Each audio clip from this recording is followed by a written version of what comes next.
ሰላም ጤና ይስጥልን ተመልካቾቻችን እንደምን ዋላችሁ እንደምን አመሻችሁ ከአንከር ሚዲያ ዝግጅት ክፍል ያክብረው ሰላምታችንን እናቀርባለን በተለያዩ ርዕሰ ጉዳዮች ላይ በማተኮር ወደ እናንተ የምናደርሰውን የአንከር መረጃ ክፍለ ጊዜ ነው ይዘን የቀረብነው ዛሬ ጠዋት ላይ በጎንደርና በወሎ አዋሳኝ አካባቢ በለሳና በዋግምራ ዞን አካባቢዎች ላይ የአብይ አህመድ ድሮን የጥቃት ተፈጽሞ ከ105 በላይ ሰዎች መገደላቸው ተገለጸ 65ቱ የመንግስት ሚሊሻ ሰራዊት አባላት መሆናቸውም ታውቋል 40ዎቹ ንጹሃን ዜጎች ናቸው ተብሏል በ105 ሰዎች ላይ የተፈጸመውን ጥቃት በተመለከተ በአገዛዙ በኩል ምንም የተባለ ነገር የለም አንከር ሚዲያ ከአማራ ፋኖ ብሔራዊ ኃይል ሰሜን አማራ ቀጠና በላይ ዘለቀ እዝ ባገኘው መረጃ መሰረት ሰሞኑን በተካሄዱ ውጊያዎች በከፍተኛ ደረጃ ኪሳራ የደረሰበት የአብይ አህመድ ሰራዊት በቂም በቀል በገዛ ወታደሮቹ ላይ እርምጃ የወሰደ መሆኑን ነው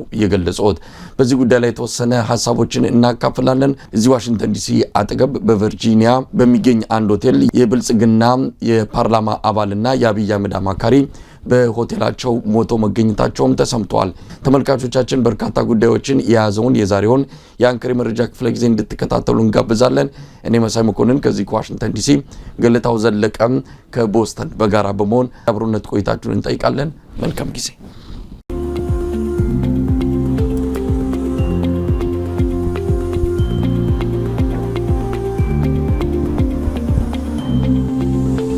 ተናስተልን ገለታው ተናስተልን መሳይ እንደምን አደርክ እንግዲህ ዛሬ በርከት ያሉ ጉዳዮችን ይዘን መተናል ገለታው ቀደም ሲል ከተከስኳቸው በተጨማሪ የሰሞኑን የፕሬዝዳንት ኢሳያስ አፈወርቂን ቃለ መጠይቅም እንዲሁ ባጭሩ እንመለከታለን የምናስቀድመው በመግቢያችን ላይ ባነሳነው የድሮን ጥቃት የተመለከተውን ጉዳይ ይሆናል የአብይ አህመድ ድሮን እንግዲህ በጎንደርና በወሎ አዋሳኝ በሆነ አካባቢ ከፍተኛ የሆነ ጉዳት ነው ያደረሰው በገዛ የሚሊሻ ታጣቂዎቹ ላይ ነው እርምጃውን የወሰደው 65ቱን በዚሁ የድሮን ጥቃት ገሏል አብረው የነበሩና በአካባቢው እንደዚሁ በድሮን ጥቃቱ የተመቱ 40 ሰላማዊ ዜጎች መኖራቸውን ነው ያገኘነው መረጃ የሚያመለክተው ገለታው እንግዲህ ዛሬ በበርካታ አካባቢዎች ውጊያ እየተካሄዱ ነው ዛሬም ከፍተኛ ቁጥር ያለው የአብይ አህመድ ሰራዊት እየተማረከ ነው መሳይ መቼም ይሄን ነገር እንከታተላለን የዚህ ፋኖ እንቅስቃሴ ከተጀመረ ጊዜ ጀምሮ ይሄ የድሮን ጥቃት በታጠቁ ኃይሎች ላይ አተኩሮ የታጠቁ ኃይሎችን መታ ሲባል ሰማንበት ጊዜ በጣም ትዝ አይለኝም ሁሉ ጊዜም ድሮን በረረ በአማራ ሰማይ ላይ ድሮን ሄደ ከተባለ ወይ ትምህርት ቤት መታ ነው ሰማው ህፃናት ወይ መታ ነው ወይ ሰርገኞች ተመቱ ነው ወይ ደግሞ ገበሬዎች በርሻ ላይ ያሉ ተመቱ ነው ለቀስተኞች በለቅሶ ላይ ያሉ ተመቱ ነው ምን ሰማውና ይሄ ዝም ብሎ የቴክኒክ ስህተት ስለሆነ ነው ማለት አይቻልም ቴክኒክ ስህተት አንዴ ሊከሰት ይችላል አይደለም መቼም ከዛ በኋላ ይታረማል ይቅርታም እኮ የሚባል ነገር አለ አለፈው የተወሰደው ሙከራ ሲቪሊያንስን ለማጥቃት አልነበረም በተፈጸመው ስህተት ይቅርታ እንጠይቃለን የሚባልም ነገር አትሰማም ስለዚህ ሆን ተብሎ ነው የሚደረገው ማለት ነው ሆን ተብሎ ሲቪሉን የአማራን ህዝብ እያጠቃ ያለ መንግስት ነው ማለት ነው ከዚህ የበለጠ ማረጋገጫ ማግኘት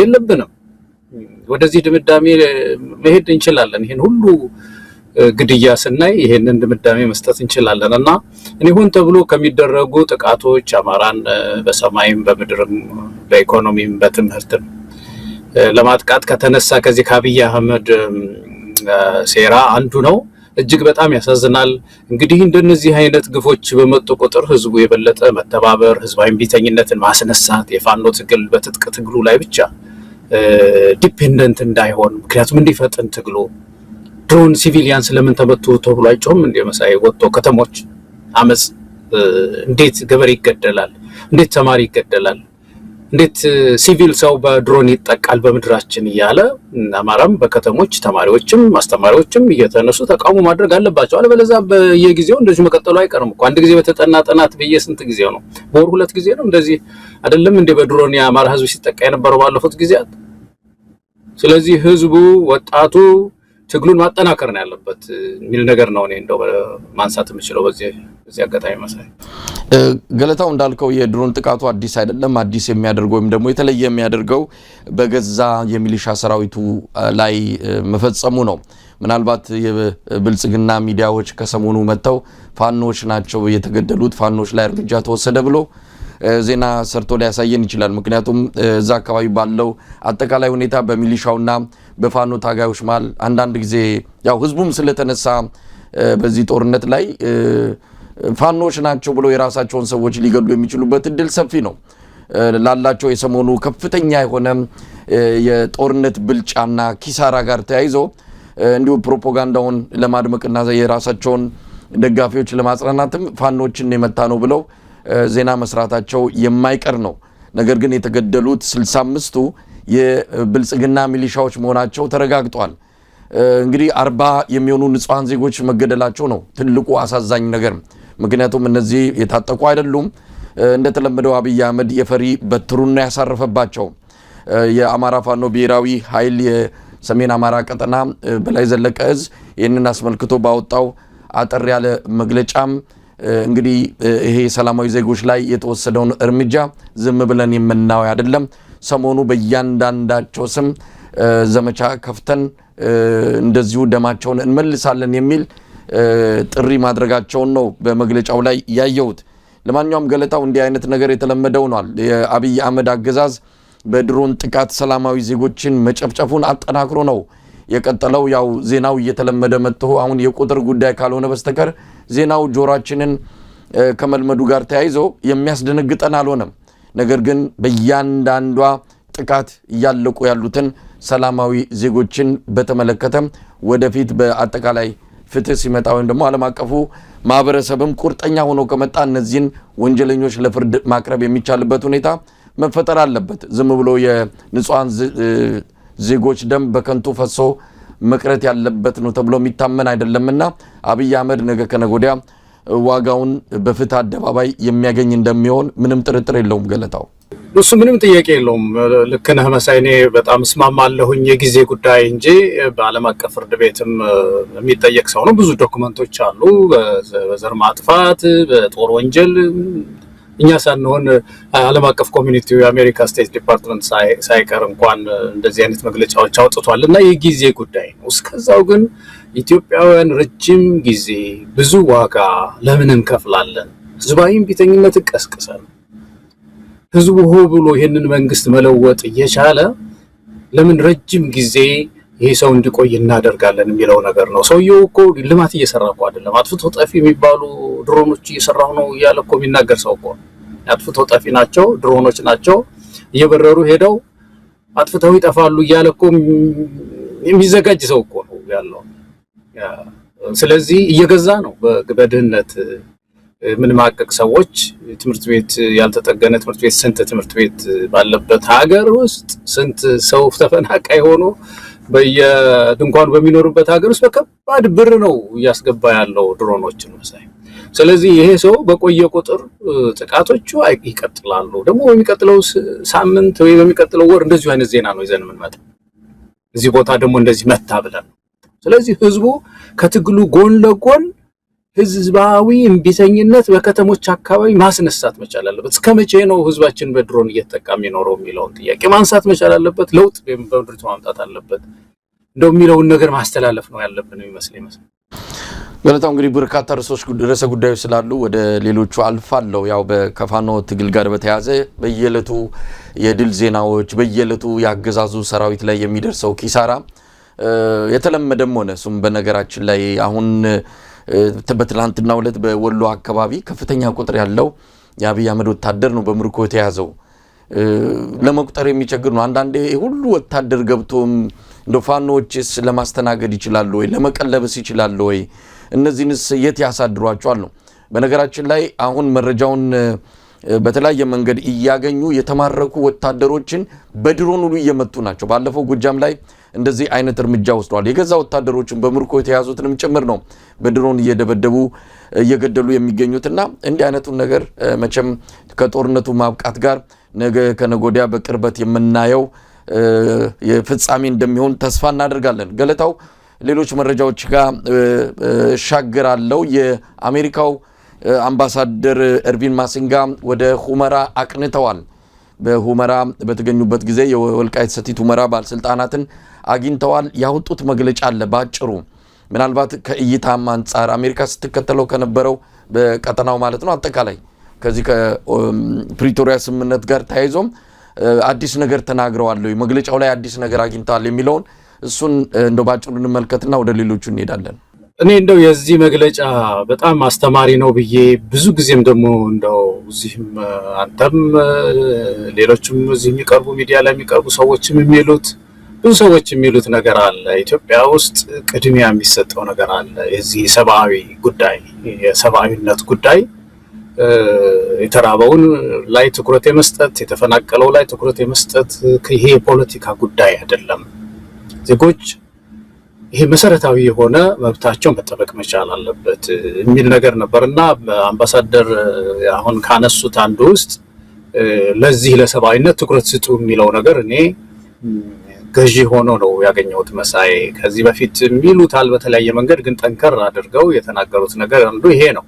ከፖለቲካ በላይ ነው የሰብአዊነት እና እንግዲህ ምንድነው ያዩት ነገር እዛ አካባቢ እንደምታየው ተፈናቃይ የፖለቲካ መጫወቻ ነው። የፖለቲካ መጫወቻ ነው መፈናቀል። ህወሓት መጫወቻው ነው። ጌታቸው ረዳ መጫወቻው ነው። አብይ አህመድ መጫወቻው ነው። መጫወቻ የፖለቲካ መጫወቻ ነው የሆኑት ወገኖቻችን በሆነ ጦርነት በሌለበት እስቲ አሁን አልፏል ሁኔታው ጋር ብሏል አይደለም። እዛ አካባቢ ግን እነዚህ የተፈናቀሉ ሰዎች ሄደው ዘወትር ኑሯቸው እንዳይኖሩ ህወሓት እንደውም አንድ ጊዜ ጌታቸው ሲናገር ሰምተዋል መቼም ከሄዱ በምን እንጫወታለን ብሎ ያስባሉ። ከሄዱ ወደዛ ከሰፈሩ ፖለቲካችን አለቀ ማለት ነው ብሎ የሚያስቡ አሉ ከህወሓት በኩል። ከዚህኛውም በኩል የትግራይ ህዝብ እየደቀቀ ነው ያለው። ተባብሮ ጥያቄ ያነሳም አብይ አህመድ ጸጥ ብሏል። የሞተውን የፕሪቶሪያ ስምምነት አለ እያሉ ውሸታቸው አለ እያሉ የለም እኮ ምክንያቱም አንዱን አፍርሰውታል። አንዱን ተዋዋይ አፍርሰውት አለ እያሉ ዝም ብለው ያፈጻጸም ችግር እንግዲህ ተመልከተው። አንድ ስምምነት አለ ከተባለ እኮ ሁለቱም አካሎች አሉ ማለት ነው። ስለዚህ ወደ መፈጸም ይኬዳል። ወደ መፈጸም እንዳይኬድ አንዱን አፍርሶ ግን አለ እያሉ ዝም ብለው ያንን ህዝብ እየሸወዱት ነው ያሉትና እኔ ከተናገሩት አምባሳደር ከተናገሩት ውስጥ ጥሩ ነገር ያልኩት ይሄንን ነው። መሳይ ከፖለቲካ በላይ ባካችሁ ህዝቡን አስቀድሙት። ያየሁት ነገር በጣም አስከፊ ነው የሚል ነው ያየሁት። መሳይ በቅርቡ ሁለት የውጭ ድርጅቶች ከዞኑ እንዲወጡ የዞኑ አስተዳደር ውሳኔ ካስተላለፈ በኋላ መሆኑ ምናልባት ከዚህ ጋር የተያያዘ ሊሆን ይችላል የሚልም ግምት የወሰዱ ወገኖች አሉ። በተለይ አንዱ ድርጅት አሜሪካዊ ድርጅት በመሆኑ ሌላኛው የኖርዌይ ድርጅት ነው። ሁለቱን ድርጅቶች የወልቃይት ሰቲት ሁመራ ዞን ባለስልጣናት ናቸው በአስቸኳይ እንዲወጡ ያደረጉት። ምክንያቱ ደግሞ ከሰብአዊ እንቅስቃሴያቸው ባሻገር ፖለቲካዊ ይዘት ያላቸውን እንቅስቃሴዎች ተግባራት ሲያከናውኑ አግኝተናቸዋል የሚል ነው።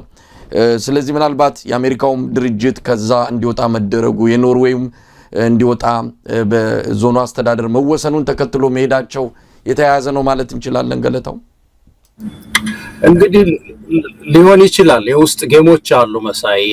አሁን ያነሳነው ነገር ይሄ ፖለቲካ ጨዋታ ከሁሉም አቅጣጫ ነው ያለው። አንድ ጊዜ በጣም ማንሳታችንን ሁለታችንን መወያየታችን ትዝ ይለኛል።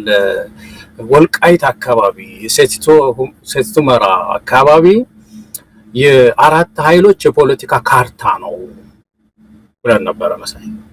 አንዱ ጌታቸው ረዳ ነው፣ ሁለተኛው ደብረጽዮን ነው፣ ሶስተኛው አረጋ ነው፣ አረጋ ከበደ፣ አራተኛው ደግሞ አብይ አህመድ ነው። እነዚህ ሁሉ ለተለያየ ጌም ሊፈልጉታል። እዛ አካባቢ ያለውን ጨዋታ የፖለቲካ ጨዋታ ነው የያዙት። አንዱን እየጠለፈ መጫወቻ ነው ያደረጉት። በተለያየ መንገድ ይጠቅመናል ብለው ስለሚያስቡ። ስለዚህ ህዝቡ ሰዓት ላይ ተጥዷል ነው እና እኔ የምገዛው እንዳንድ ዜጋ መሳይ እነዚህ ሰዎች እነዚህ የተፈናቀሉ ወገኖቻችን ወደ ቤታቸው የመመለስ መብት አላቸው። አገራቸው ሰቲት ሁመራ የአማራም የትግሬም የጉራጌም ሁሉም መብቱ ነው አገሩ። ስለዚህ ወደ እነዚህ ሰዎች እንዳይመለሱ እነዚህ አራት ኃይላት ቁማር እየተጫወቱ ነው ያሉትና ምናልባት ይሄንን ቁማር ተውት የሚለውን እኔ በንጹህ ልቦና ነው ያየሁት። ትክክል ናቸው። እንደዚህ አይነቱ ቁማር ቀርቶ ዜጎች ይረፉ። እስቲ 5 ዓመት ሰው በድንኳን ይኖራል መሳይ።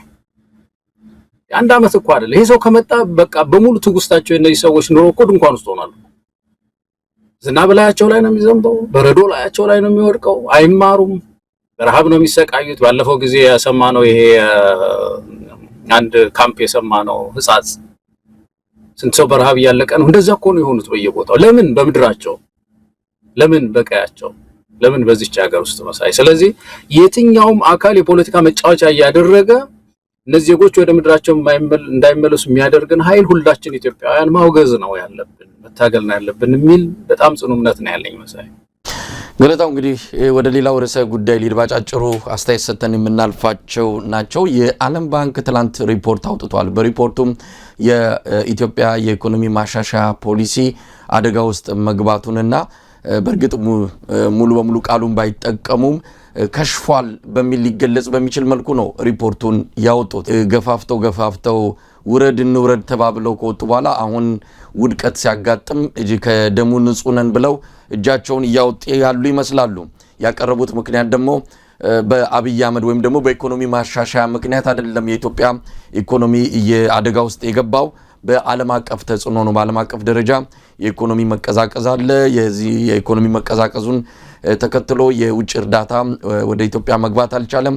አንዳንድ ችግሮችም ተከስተዋል። ያንን ተከትሎ ነው እንግዲህ ይሄ የኢኮኖሚ ማሻሻያ ፕሮግራም ውድቀት የገጠመው የሚል ነው የዓለም ባንክ ትላንት ያወጣው ሪፖርት። በዓለም ባንክና በተለይም በዓለም አቀፉ የገንዘብ ድርጅት IMF እጅ ጠምዛዥነት ነው አብይ አህመድ የማክሮ ኢኮኖሚ ፖሊሲ ማሻሻያ ኢትዮጵያ ላይ ተግባራዊ አድርጎ ላለፉት 18-19 ወራት የኢትዮጵያ ሕዝብ ምድር ላይ የማይከፈል ዋጋ እየከፈለ የሚገኘው።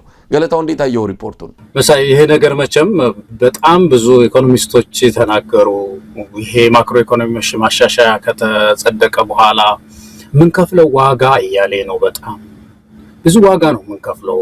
አላማው አንድ ነው። የዛ ማክሮ ማሻሻያ ኮንስፓይሬሲው ማለት ሻጥሩ አንድ ነው። የኢትዮጵያን ብር ማዳከም በቃ እሱን በዚህ በፍሎቲንግ በሚባል እንትን ላይ መንሳፈፊያ ቦታ ላይ አስቀምጦ እየከሰረ እንዲሄድ ነው። በአንድ ጊዜ በአንድ ሌሊት 100 ወደ ስንት ብር ነው የገባ? ወደ እጥፍ አይደለም እንትን ያለው ጨመረ የነበረው። ከዛ በኋላ እንደገና ደግሞ በማያቋርጥ ኪሳራ ውስጥ እንዲቀመጥ አድርገው ይኸው እስካሁን ድረስ እየተንቀዋለለ ነው ያለው። ገለባ እየሆነ ነው ያለው ብራቸው። ስለዚህ ያንን የልባቸውን ሰርተዋል በቃ። ከዚህ በኋላ እንዳልከው ነገር ነው እንግዲህ ዘወር ብለው ደግሞ ጣታቸውን ወደዛ ሲጠቁሙ ይታያል። እና IMF በገባባቸው ብዙ ቦታዎች ያው በአፍሪካ ውስጥ የታወቀ ነው ከፍተኛ ነውጥ ነው የተነሳው። ኬንያም እኮ ያ ችግር የመጣው ህዝባዊ እምቢተኝነት የመጣውና ያ ቢል የተሰረዘው እኮ IMF እጅ ነበረበት ብዙ አፍሪካ ሀገሮች ውስጥ። እና እኔ የኢትዮጵያ መንግስት እጁን ተጠምዝዞ ነው ብያላም ነው ማሳይ ወዶ ነው ፈቅዶ ነው። ሌሎችም መቼም ቢላሉ እኮ ወይም ደግሞ በፓኬጁ ላይ ዲል ያደርጋሉ። ይሄን እናደርጋለን ያንን እናደርግም ባርጌን ያደርጋሉ፣ ይከራከራሉ፣ የሚወጣውን ያስወጣሉ፣ የሚገባውን ያስገባሉ። የኢትዮጵያ መንግስት እንደዛ የለም እኮ በቃ ብሩን አዳክም እሺ፣ በአንድ ሌሊት GDP-ን በ50% ገደለው እሺ፣ ምንም የቀረው ነገር የለም። እና መጨረሻ ላይ የተገኘው ነገር ተመልከት። አብይ አህመድ ለፓርላማው ይሄ ማክሮ ኢኮኖሚ ማሻሻያ እንዲያልፍ ከሚያስፈልግ ምክንያት አንዱ ኮመርሻል ባንክ መክሰሩ ነው አለ ፓርላማ። ኮመርሻል ባንክ ሊከስር ነው፣ ሊዘጋ ነው፣ ሌላ አማራጭ የለንም። አሁን ኮመርሻል ባንክ ምን ሆነ መጨረሻ ላይ ከስንት ጊዜ በኋላ ይሄው 44 ቢሊዮን ብር ተባለ መሰለኝ። ያ ብቻ አይደለም። በቀደም ከፕሮፌሰር ተሾመ ጋር ያወራችሁበት 80% የቢዝነስ ተቋማት ተዘግተዋል ተባለ። ደግሞ የሀገሪቱ 80% የቢዝነስ ተቋማት ተዘግተዋል። ይሄ እኮ ከማክሮ ኢኮኖሚ ማሻሻያ ጋር እኮ የተያያዘ እኮ ነው። ቢዝነስ እያደገ ነበር መሄድ የነበረበት፣ አቅማችን እየጨመረ ይሄ ማክሮ ኢኮኖሚ ማሻሻያ ሰርቶ ቢሆን ኢትዮጵያ ውስጥ ለውጥ አምጥቶ ቢሆን አሁን ያሉ የቢዝነስ ተቋማት እንደው ጨምረው ቁጥራቸው ባለፈው አመት ይሄን ያህል የቢዝነስ ተቋማት ነበሩ። አሁን ማክሮ ኢኮኖሚ ማሻሻያ ከመጣ በኋላ ይሄን ያህል ፐርሰንት ጨመረ ነበር ዜናው ሆነ ነበር። 80% ወርቋል ነው የተባለው። አሁን ያልሰማነው ብዙ ጉዳይ አለ መሳይ በኢኮኖሚው ጉዳይ ውስጥ ያልተሰሙ። አሁን የዚህ የ44 ቢሊዮን እንትን ኦዲተሮች ናቸው ያጋለጡት የኮመርሻል ባንክ ይሰራ ማለት ነው። ሌሎች ጉዶች በየዘርፉ አሉ ያልተጋለጡ ኦዲት ያልተደረጉ እንጂ እንደ ሀገር በኢኮኖሚው ብዙ ከስረናል መሳይ። እና እንዳልከው ግን ዋናው ያነሳው ነገር የዚህ IMF ጉዳይ ይላሉ ሁልጊዜም እንደዚህ ነው የሚሉት እነሱ። አንድ ህዝቡ ብድግ ካለና አመጽ ካስነሳ ንጥፍ ብለው ሌላ ፖለቲካ ጌም ይጫወታሉና እኔ ዋናው ጥያቄያችን ግን ራሳችን መንግስት ላይ ነው። ሆን ብሎ እንዲህ አይነት ችግር ውስጥ ከቶ እስቲ ተመልከት ያንን ጠንካራ የኢትዮጵያ ብር እዚህ ደረጃ ደርሶ ይኸው ሰራተኛው በቃ ጉልበቱ ራደ። ብሩ ገበያ ይዘው ሄዶ ምንም መግዛት አልቻለም። አራት በእንቁላል ነው በ100 ብር የሚገዛው ዛሬ ወደቀ። በቃ አቅማጣ እንደው እንቁላል እንኳን መግዛት አልቻለም ትንሽ። ስለዚህ ምን ጥያቄ አለውና እንደው መሳይ እኔ ያሳዝነኛል የዚህን የማክሮ ምክንያቱም ህዝቡ አለቀ በጣም ረሃብ አለቀ። ገለታው ምናልባት ይሄ የኢኮኖሚ ማሻሻያ የተባለው የአንድ አመት ጊዜ ብቻ ስጡን ነበር ያለው አብይ አህመድ ባለፈው ታስታውሳለህ። አንድ አመት እንደምንም እንቆይ ከአንድ አመት በኋላ ምርቱን እንሰበስባለን አለ። እንግዲህ ያ አንድ አመት ካለፈ አሁን 4ኛ 5ኛ ወር ውስጥ እንገኛለን። ምንም ነገር የለም። ነገሮች እየባሱ የበለጠ እየከፉ ነው የመጡት። እንዳልከው ኢትዮጵያ ንግድ ባንክን ለማትረፍ ነው አንድም የኢኮኖሚ ማሻሻያ ፖሊሲው የተወሰደው አለ። ይሄው 450 ቢሊዮን ብር ነው ምንድነው የጠፋው ወይም ደግሞ የከሰረው። ወዴት እንደገባ ያልታወቀ ኪሳራ ነው የኢትዮጵያ ንግድ ባንክ የገጠመው። 80% የሚሆኑ የንግድ ድርጅቶች ፍቃዳቸው ተመልሷል። እንደምንሰማው ከሆነ የቀሩትም 20%ዎቹ ሰልፍ እየጠበቁ ነው ሊመልሱ።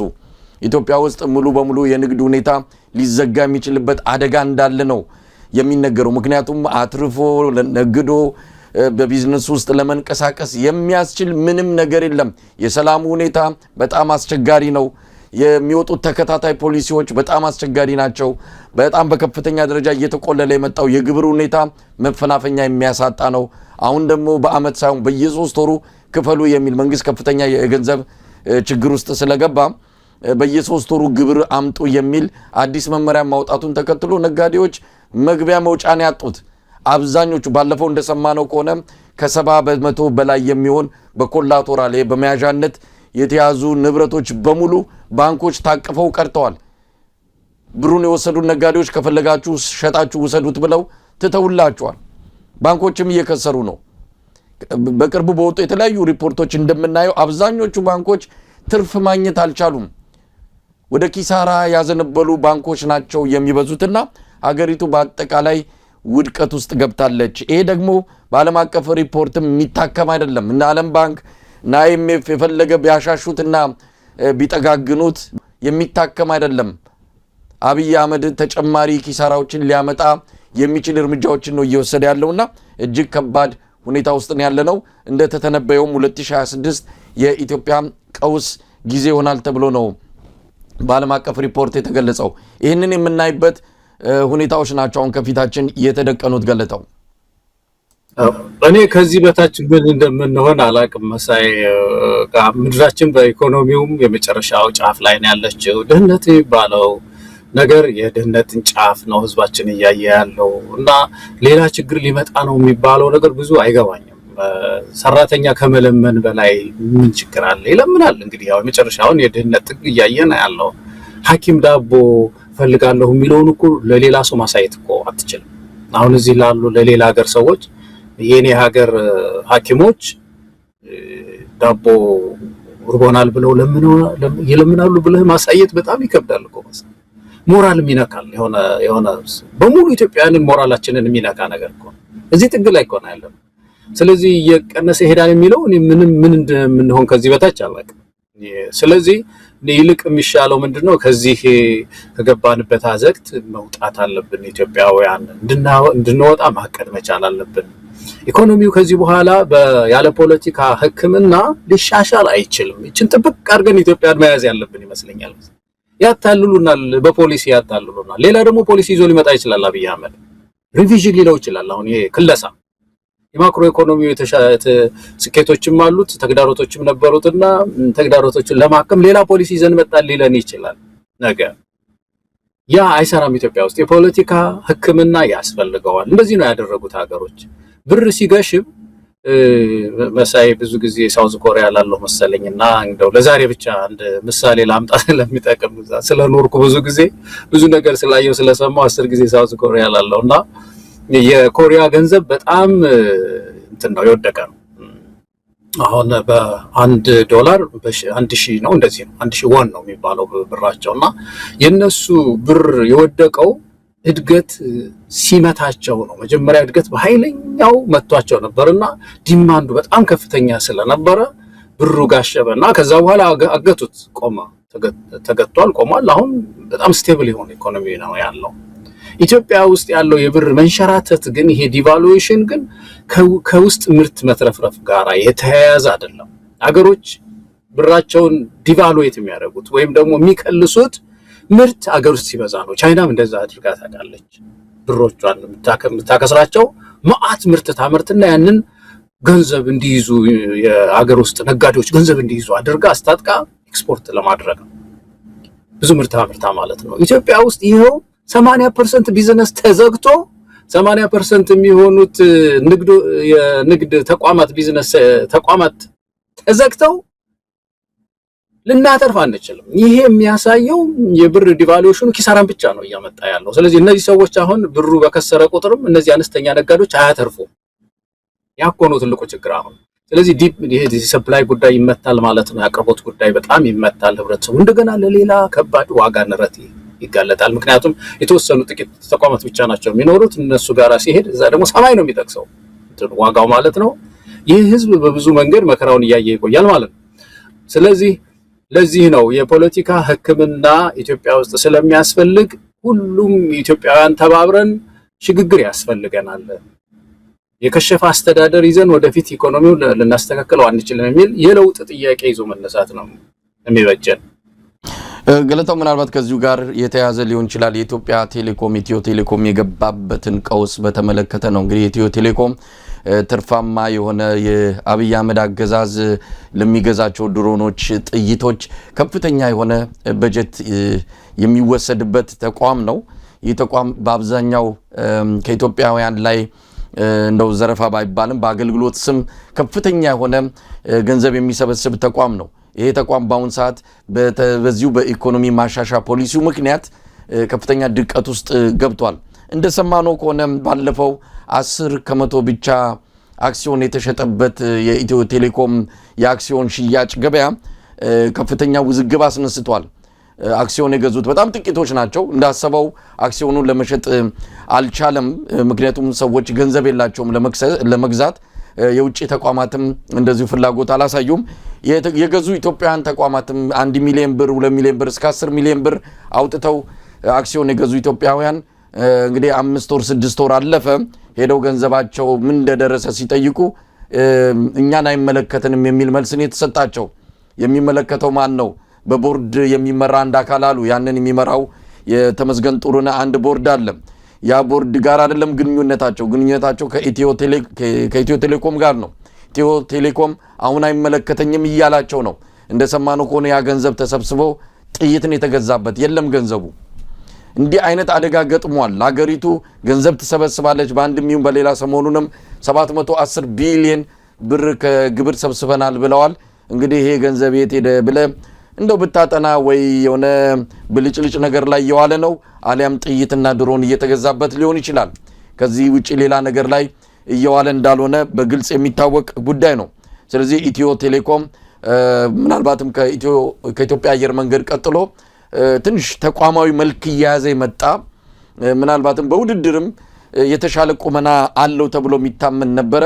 እሱንም አብይ አህመድ በኩርኩም እየመታው ገንዘቡን እየቦጠቦጠ በከፍተኛ ደረጃ አደጋ ላይ ጥሎታል። ምንድነው በውጭ ምንዛሪ የሚመጡ የተለያዩ መለዋወጫ ዕቃዎች፣ ግንባታ ስራዎች በሙሉ ቆመዋል።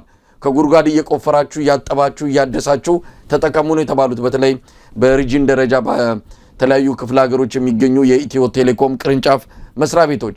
ስለዚህ አደጋ ላይ ነው ያለው። እንደው ዝም ብለን አብይ አህመድ ስርዓቱ ለኢትዮጵያ አይጠቅምም የሚል አቋም ላይ ስላለን አይደለም እንዲህ አይነት ነገሮች የምናነሳው። የራሳቸው ቁጥሮች ናቸው፣ የራሳቸው ሪፖርቶች ናቸው። ቀደም ሲል አንተ የጠቀስከው ሰሞኑንም ከፕሮፌሰር ተሾመ ጋር የተወያየንበት የ80% የንግድ ድርጅቶች ፍቃድ መመለስ የራሱ መንግስት ያስጠናው ጥናት ነው። በኋላ ላይ ነገሩ በደንብ እየተለጠጠ ሲመጣ ደነገጡና ሪፖርቱን ከዌብሳይት ላይ አነሱት። የራሱን ሪፖርት ተጠቅመን ነው ይህንን ሐሳብና ይህንን ትችት የምናቀርበው እንጂ ከየትም ምንድነው ፈጥረንና ልቦለድ ይዘመተን አይደለም። ስለዚህ ገለታው የኢትዮጵያ ህዝብ በደንብ መንቃት አለበት። ሌላ ቦታ መመልከት የለበትም። የዓለም ባንክና የተባማነው የዓለም አቀፉ የገንዘብ ድርጅት ሌላ የጦስ ዶሮ እየፈለጉ ነው ያሉት። የለም የጦስ ዶሮ ራሳቸው ጎትጉተው አብይ አህመድ ፍቃደኛ ሆኖ ኢትዮጵያን እዚህ ማጥ ውስጥ ከተዋታል። ኃላፊነት መውሰድ አለባቸው። ዛሬ ችግሩ ሲመጣና አደጋው ሲታያቸው እኛ የለንበትም ከደሙ ንጹህ ነን ማለት ጀምረዋል። እንግዲህ የአብይ አህመድ አገዛዝ ምላሽ ምን እንደሚሆን የምናየው ይሆናል። የኢትዮጵያ ቴሌኮሙኒኬሽን ያነሳው ነገር ነው መሳይ። አንተ ስትናገር ትዝ ያለኝ ነገር አንድ ጊዜ እዛ አንኮቨር ሄጄ የአፄ ምኒልክ እንትን ማለት ነው ቤተ መንግስት የነበረው ውስጥ የመጀመሪያዋ እሳቸው ያናገሩባትን ስልክ አገኘሁና ሳይ በምናብ ይወስዳል ወደ ኋላ። ቴክኖሎጂ ኬንያ የሚባለው ሌላ አፍሪካ ሀገር ውስጥ ባልገባበት ጊዜ የጀመረች ምድር ናት። እንግዲህ ይቺ ምድር ይሄ ተቋሟን አሳድጋ አገር ውስጥ አይደለም ወደ ጎረቤት ሀገሮች ቢያንስ ኢትዮ ቴሌኮም የሚባል ጋና ውስጥ፣ ኬንያ፣ ወደዚህ ሶማሊያ ምናምን አካባቢ እኮ መስፋፋት ነበረበት። ከውጭ ዶላር ማምጣት ነበረበት። ወደዛ አላደገም። እንደው ሆኖ ግን እንዳልከው በምድር ውስጥ ካሉ በምድራችን ውስጥ ካሉ ተቋማት ያው ከራሳችን ከህዝቡም ኪስ እየወሰደን ቢሆን ትንሻል የሚል ተቋም ነው የነበረውና ይሄንን ተቋም የሚያመጣትን ገንዘብ ከራሱ ከህዝቡ ኪስ የሚያመጣውን ገንዘብ መልሶ እያባከነው እንዳያድግ የሚመጡ ተቋማትም ደግሞ እንዳይመቻቸው እያደረገ ይሄንንም ተቋም እያሽመደመደው ነው ያለውና እኔ ከሁሉ በላይ እኮ ሊያሳስበን የሚገባው የተቋማት እኮ ኪሳራ ነው። የኢትዮጵያ አየር መንገድ እኮ በጣም ያሰጋኝ። እንደዚህ አይነት ፊሊንግ በኢትዮጵያን ውስጥ አልነበረም ከዚህ በፊት። የኢትዮጵያ አየር መንገድን ስናስብ እየታገለ የሚንሳፈፍ ነው በቃ ብለን የምናስበው። አሁን እኮ ውስጡ ችግር አለ ብለን ይሄ ፐርሰፕሽን የሚባል ነገር አለ አይደለም? መረጃ ሳይኖርህ ማስረጃው ሳይኖርህ ፐርሰፕሽን የሚባል አለ። ዝም ብለህ የምትረዳው ስለዛ ተቋም የሚሸትህ ማለት ነውና የህብረተሰቡን እንትን ስታይ ገብቶበታል እንላለን። ደግሞ ባለፈውም እንዳነሳ ነው ጭብጦችም ደግሞ አሉ ከቦርዱ ሊቀመንበር ጀምሮ ያሳስበናል። ምክንያቱም ይሄ ተቋም እያደገ ነው ያለው። በዓለም አቀፍ ደረጃ እውቅናን አግኝቷል፣ ብራንድ አግኝቷል። እንዲከስርብን አንፈልግም። ለዛ ነው ምንጮኸው እና ኢትዮጵያ ቴሌኮሙኒኬሽንም ያለበት አጣብቂኝ ከፍተኛ ችግር ውስጥ ነው የገባውና እዛ ውስጥ ያላችሁ ባለሙያዎችም ድምጻችሁን አሰሙ። ተቋማዊ ለውጦች ያስፈልጋሉ። ዝም ብሎ እየቦጠቦጠ እየወሰደ ይሄ ሰው ያልከው ድሮን ነው የሚገዛው፣ ጥይት ነው የሚገዛበት፣ ጌጣጌጥ ነው የሚገነባበት እና ገንዘባችን ለዚህ አይውልም። እናስፋፋበት። ኢንተርኔት ገበሬው አሁን ይሄ የኤአይ ዩኒቨርሲቲ ልገንባ ከማለት ልጆችን በየቦታው በኮምፒውተር ማስታጠቅ ይቀድማል፣ ትምህርት ቤቶችን ማስታጠቅ በኮምፒውተር ይቀድማል እያሉ መታገል ያለብን ይመስለኛል እንጂ የሚያሳስባል የኢትዮጵያ ቴሌኮሙኒኬሽን ነገር ከናመሰ ገለታው። እንግዲህ ከዚሁ ከኢትዮጵያውያን የኑሮ ሁኔታ ጋር ተያይዞ ባለፈው የጤና ባለሙያዎች የስራ ማቆም አድማ አድርገው ዳግም ሁለተኛ ጥሪ ማድረጋቸው የሚታወስ ነው። ነገር ግን ሁለተኛው ጥሪ ምን ያህል ተግባራዊ እንደሆነ መረጃው የለንም። በእርግጥ እንደ በፊተኛው አይነት የተጠናከረና በሀገር አቀፍ ደረጃ እየተካሄደ ያለ ነው ለማለት ይቸግራል። አልፎ አልፎ አንዳንድ ቦታዎች ላይ ከሚካሄዱ እንቅስቃሴዎች ባሻገር አሁን ዛሬ እንደሰማነው የኦሮሚያ የጤና ባለሙያዎች ከፍተኛ ቅሬታ በክልሉ መንግስት ላይ አቅርበዋል። በፌደራል ደረጃ ህጉ ጸድቋል። የጥቅማ ጥቅም ምንድነው የትርፍ ጊዜ ክፍያን ጨምሮ ሌሎች ጥቅማ ጥቅሞችን የተመለከተ መመሪያ ከጸደቀ በኋላ ግን ክልሉ ሊከፍለን አልቻለም ብለው እያጉረመረሙ ነው ያሉት። ይሄ ማጉረምረም ወደ ህዝባዊ ተቃውሞ ይሻገራል። እንግዲህ አብረን የምናየው ነው።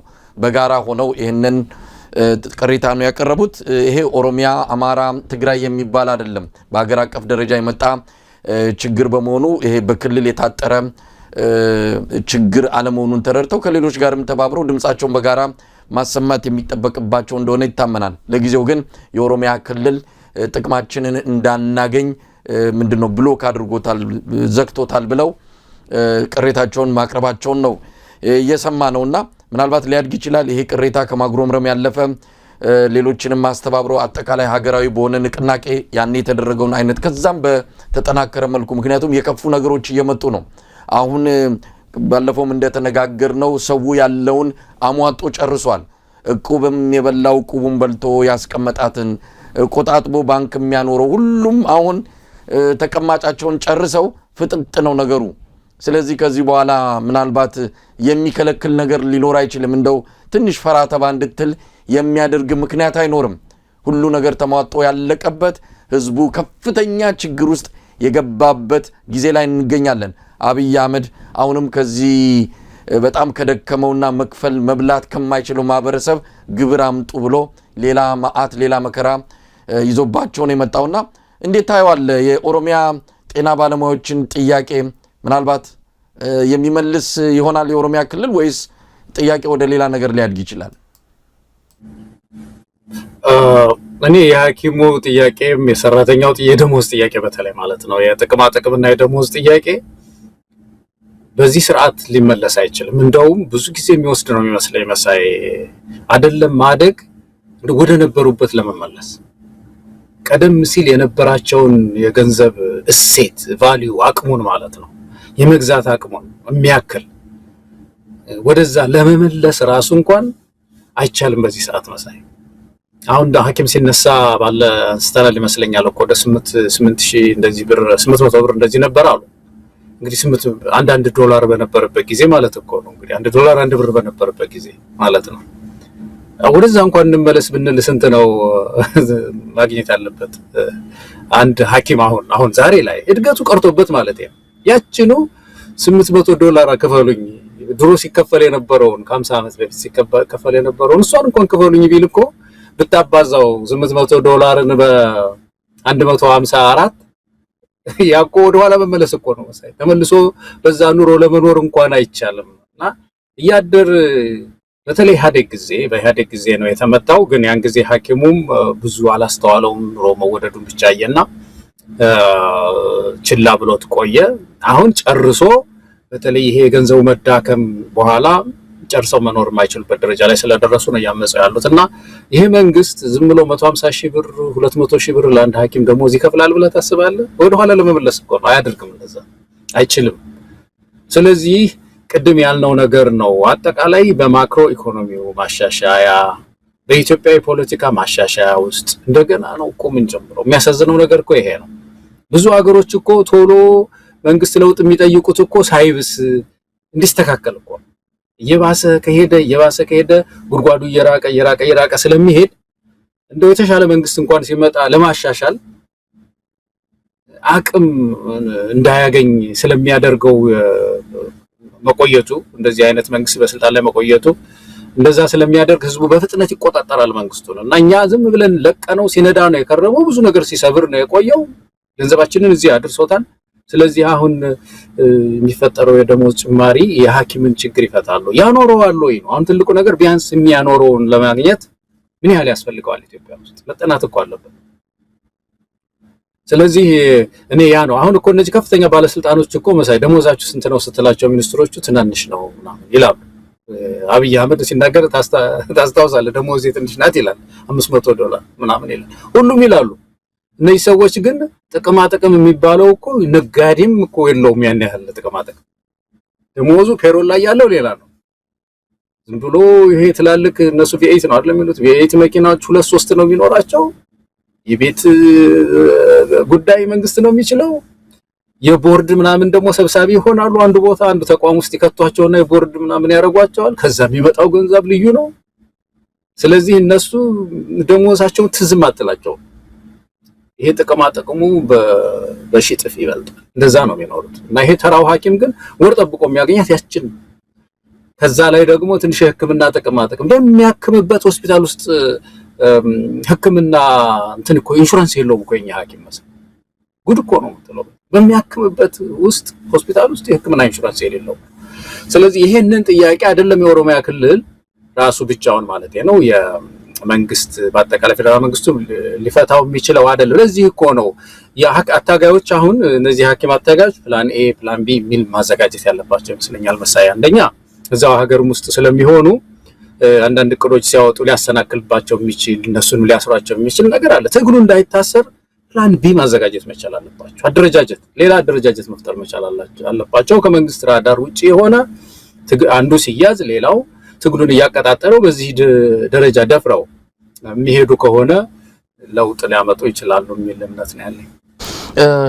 ገለታው ከተነሳ አይቀር እንግዲህ ሌላ የደረሰን መረጃም አለ። በአዲስ አበባ መምህራን በኩል የመጣልን መረጃ ነው። መምህራኖቹ ባለፈው ወደ አመጽ እንዳይሄዱ አዳነች አቤቤ ሰብስባ በአብይ አህመድም በኩል እንደዚሁ የሆኑ ማታለያና መሸንገያ ነገሮች መደረጋቸው ይታወሳል። የኢትዮጵያ ንግድ ባንክም ከቤቶች ኤጀንሲ ጋር በመተባበር ለመምህራን በቁጠባ የሚያገኙትን ቤት ለመገንባት ስምምነት ላይ ተደረሰ ተብሎ መምህራን በአነስተኛ ወለድ የተወሰነ ብድር እንዲያገኙና ያንን ብድር ከፍለው የቤት ባለቤት እንዲሆኑ የሚል ነው። ለዛ የተጀመረ ሂደት አለ።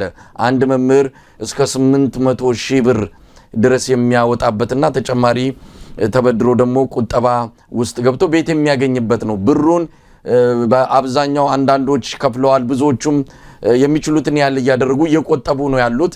ነገር ግን ምንም እያየን አይደለም። ብራችን የት እንዳለም አናቅም። በዚህ አቅማችን በዚህ ሁኔታ ውስጥ የተሰበሰበው ገንዘብ ምን ላይ እንዳለም አይታወቅም። ሂደቱ መጀመር ካለበት በርካታ ወራት አልፎታል። ምንም እያየን አይደለም። ብሩ ያለበትን ሁኔታ አናቅም የሚል ነገር ነው ያነሱትና አብይ አህመድ ምጥ ሲይዘው የሆነ ቃል ይገባል፣ ከእንደገና ብር ይሰበስባል። ያንን ብር ለሌላ ጉዳይ ነው የሚያውለው። አሁንም የአዲስ አበባ መምህራን ይሄ ነው የገጠማቸው። እንግዲህ ምንድነው ይሄ መንግስት የተለያዩ ድለላዎችን ማጓጓያዎችን እያሳየ ስልጣን ላይ ለመቆየት ነው ትልቁ የሱ ምንድነው ስሌት ያ ነው። ይሄንን ለመምህራን መናገር ይከብዳል መሳይ ስለሚያውቁት ብዬ ነው። እየደለለ እያታለለ መቆየት ነው። ሰራተኛው ጥያቄ ሐኪሙ ጥያቄ ሲያነሳ የሆነ ቤኔፊት ምንድነው የጠየቃችሁት ያንን ልናስተካክላለን መግለጫ ያወጣል። ዞር ብሎ ማያያቸውም ልክ አሁን ኦሮሚያ ክልል ውስጥ እንደተነሳው ማለት ነው። አዲስ አበባ ውስጥ እንግዲህ የቤት ችግር ነው በአብዛኛው ያለው። ያንን ችግር በወለድ በዚህ አይነት መጠን ብድር እንሰጣቸዋለን ብለው ያው ምንም እስካሁን አላደረጉም ነው እንግዲህ የሚባለው። አንዱ ትልቁ ነገር ግን መሳይ እንደው አስተማሪ ለመሆኑ ብድርስ ተበድሮ መክፈል የሚችልበት ደሞዝ ያገኛል ወይ? ምንዳው ቤት የሚያሰራ ነው ወይ? እኛ እኮ እያሳሰበን ያለው ይሄ እኮ ጌጥ ሆኖብናል እኮ መሳይ። አሁን እኮ በቀን 3 ጊዜ አስተማሪ ይበላል ወይ? ማስተማር እንዴት ከባድ ስራ እኮ ነው በእውነት። ክፍል ውስጥ ገብቶ ብዙ ኤነርጂን ይወስደዋል። ስትናገር ታውቀዋለህ መቼም ብዙ ኃይልህን ይወስደዋል እና ተመጣጣኝ ምግብ ካሎሪ ያስፈልገዋል ያ ስራ እና ያንን እንኳን በቤቱ የማያገኝ መምህር እንደገና ለሌላ ለተወሳሰበ ችግር በብድር ስም ውዝፍ አለብህ ምን እየተባለ እንደገና ለስነ ልቦናም ችግር እየዳረጉት ነው ያሉትና ያስተማሪው ጥያቄ በዚህ አይደለም መፈታትም የነበረበት። ከፍተኛ ድጋፍ ያስፈልገዋል። ከፍተኛ ድጋፍ መንግስት ማሰብ መቻል አለበት። ቤት ሊያዘጋጅለት ይገባል። ምናልባት ገለታው በቀጥታ መልእክታቸውን ላንብበውና ምክንያቱም ብዙ ነገሮችን ሊያሳየን ይችላል። ያሉበትንም አደጋ የገቡበትንም እንደዚሁ ችግር ሊያመለክት ይችላል ነው። እንግዲህ የአዲስ አበባ ትምህርት ቢሮ የቤቱን ግምት ብር 25% በ10 ቀናት ውስጥ ለማህበራት ማደራጃ ለሚያስገቡ መምህራን ቀሪውን 75% ብር ከኢትዮጵያ ንግድ ባንክ በብድር የሚሸፈን ሆኖ ቤቱ ለባለቤቶቹ ከደረሰ በኋላ በየወሩ ከመምህራን ደሞዝ እንደሚቆረጥ በሚዲያ ሳይቀር ደጋግሞ በመናገራቸው ወደ 8000 የሚገመት መምህር ከተለያዩ ተቋማት ብድር በመጠየቅ ያውም በከፍተኛ ወለድ በአማካይ እያንዳንዱ መምህር ወደ 800,000 የሚገመት ብር ጥቅምት 2018 ዓ.ም ውስጥ በተከፈተ የንግድ ባንክ ዝግ አካውንት እንዲያስገቡ ተደርጓል ነው። አሁን የቤቱ ግንባታ ይጀምራል ከተባለበት ጊዜ 5 ወር አልፎታል። ይህ መምህራንን ከማታለል አቃሎ ከማየት ከማሰቃየትም በላይ ሌላ ትርጉም አለው። ወንጀልም ነው፣ አጭበርባሪነትም ነው። አንድ መምህር በአማካይ የተጣራ ደሞዙ 12,000 ብር ነው ብንል የተበደረውን ገንዘብ ለ5 ዓመታት በየወሩ ከነወለዱ ለመክፈል ቢያንስ 30,000 ብር በወር ማስገባት ይጠበቅበታል። ተመልከቱ፣ መምህሩ ሳይበላ ሳይጠጣ እንዲሁም በጸጋው እየኖረና የቤት ኪራይም ላለመክፈል በረንዳ ላይ ያደረ እዳውን ቢከፍል እንኳን ለ5 ዓመታት በየወሩ 15,000 እዳ እንዳለበት ማለት ነው። ይህ ቤተሰብ ከሌለው የሚታሰብ ነው። አሁን ላይ በየክፍለ ከተማው ያለን ተበዳዮች ታዋቂ ጠበቃ በማነጋገር ላይ ነን። የፍርድ ቤት ክስ አካሄዶች እንዴትና ምን መምሰል እንዳለባቸው አስፈላጊ ግብዓቶችን በመሰብሰብ ላይ እንገኛለን። ምንም እንኳን የክሱ ሂደት የከሳሽን ብዛት የሚጠይቅ ባይሆንም ፍቃደኛ የሆኑ ተጎጆች ግን የክስ አቤቱታ መዝገባቸውን በአንድ ፋይል መክፈት አለባችሁ ተብለን እየተንቀሳቀስን ነው ይላሉ። እንግዲህ ምን ያድርጉ? ከዚህ በኋላ የክሱንም ሂደት የፍትህንም ሁኔታ ሞክረውት ካልሆነ እንግዲህ ወደ ሌላ እርምጃ ይሄዳሉ ማለት ነው። ስለዚህ ባለፈው አዳነች ቃል የገባችሁ አብይ አህመድም ጠርቶ ያነጋገራቸው መምህራን እንግዲህ ያው ቃል ብዙም ሳይርቅ ነው የተገለበጠውና የተበላው። ምን ማለት ይቻላል ገለታው? እንግዲህ ሙሉ ደብዳቤው ረጅም ስለሆነ በሌላ ጊዜ በደንብ እንመለከተዋለን። ያ እንደው እኔ አንድ ትልቁ ነገር በጣም ሲምፕሉ ነገር መሳይ ወይዘሮ አዳነችም አብይ አህመድም ብልጽግና በአጠቃላይ የማይገባበት አዘቅት ውስጥ ነው የገባው። የኢኮኖሚው ችግር በተለይ ከባድ እንደሆነ ያው አነሳን እኮ ቀድሜ። ከዛ የተነሳ ይሄ ሰራተኛው እንዳያምጽባቸው ዝም ብለው ያልተጠኑ ነገሮችን ያደርጋሉ። ያልተጠኑ ውሳኔዎች ነገ ምን ያመጣል እኮ ያው አብይ የምናውቀው አይደለም። ስንት ዓመት ስታየው በየቀኑ የሚያደርጋቸው ነገ ምን ያመጣል የሚባል ነገር የለም። ከ3 ወር በኋላ ዛሬ ፎይ ታገኛለሁ ካለ ከ3 ወር በኋላ ለሚጠየቀው ጥያቄ ብዙ የሚያሰላ ነገር አይደለም። ያ 3 ወር የማይመጣ ይመስላችኋል? ይመስለኛል።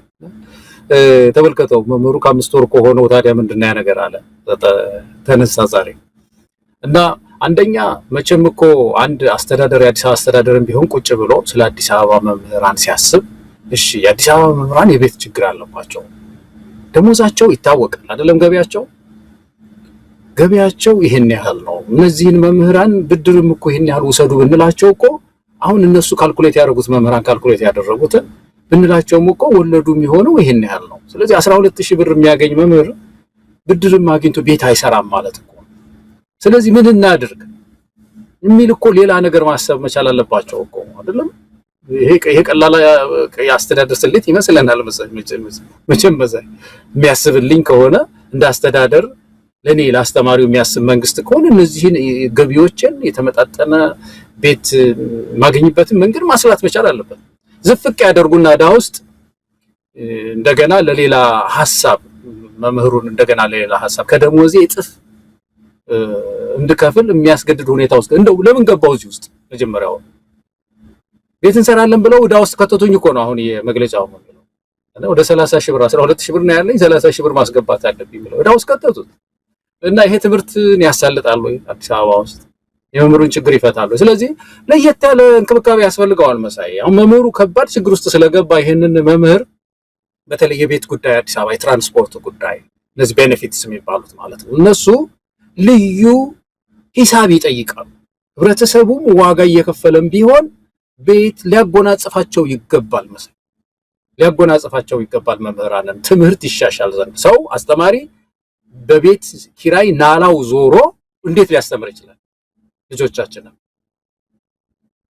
በኑሮ ጉዳይ ናላው ዞሮ እየተሰቃየ ልጄን ቁርስ ሳላበላው መጣሁ እያለ አንድ አስተማሪ እንዴት ሂሳብ ያስተምራል? ክፍል ውስጥ ገብቶ መምህሩን በደንብ ያልያዘ ሀገር እንዴት ነው የትምህርት ኳሊቲ እናመጣለን የሚለው? አሁን ዶክተር ብርሃኑን ስታይ አብይ አህመድ ስታይ እኮ የትምህርት ጥራት እኮ ደህና ነው እያሉ እኮ ነው ያሉ። መምህሩን እያጎሳቆሉ ትምህርት ይዞ ዕውቀት ይዞ የሚመጣውን መምህር እያጎሳቆሉ እያስራቡት በቤት ኪራይ መከራውን እያሳዩ ዕዳ ውስጥ እየከተቱት እንደዚህ መልሰው ትምህርት ጥራት እየመጣ ነው ያሉት። እና ይሄ ቁማር ነው። መምህሩ ትግሉ መቀጠል አለበት እንደ ሐኪሞቹ ተጠናክሮ። እኔ ከዚህም ያለፈ የቤት አለዋንስ ወይም ደግሞ ምንድነው የሚባለው የቤት እንትናችን ሊታሰብልን ይገባኝ። አስተማሪዎች ነን፣ ትውልድ እየቀረጽን ያለ ነው። መነገድ አንችልም። ተጓዳይ ስራ አያሰራም ትምህርት። ተጓዳይ ስራ የምንሰራ ከሆነ ትምህርቱን እንተወዋለን። ትምህርት ይጎዳል፣ ልጆች ይጎዳሉ። ስለዚህ ሙሉ አቅማችንን በትምህርት ላይ እናውል ዘንድ መንግስት ድጋፉን ሊያደርግልን ይገባል። በተለይ የቤት የትራንስፖርት ጉዳይ የሚል ጥያቄ ይዘው መነሳትና ለለውጥ መታገል ያለባቸው ነው ይመስለኛል። እንግዲህ የጤና ባለሙያዎችም ችግር ላይ ናቸው፣ መምህራንም ችግር ላይ ናቸው። ሁሉም የህብረተሰብ ክፍል በአሁኑ ሰዓት ትልቅ ችግር ላይ እንዳለ የምንሰማው ነገር ነው። የምንሰማው ብቻ ሳይሆን በአይን የሚታይ ግዙፍ ችግር ነው። ስለዚህ የጋራ ችግር አለና በጋራ መነሳት ደግሞ ያው መቼም የሚተውት ጉዳይ አይደለም። ተፈርቶ የት ሊደረስ ነው? መጨረሻ ላይ ማመጽ ነው። ወደዛ ሜዱ የማይቀር ነው። አሁን አብይ አህመድ እየገፋ ህዝቡን ወደዛ ውሳኔ ላይ ያደረሰው እንዳለ ግልጽ የሆነ ጉዳይ ነው።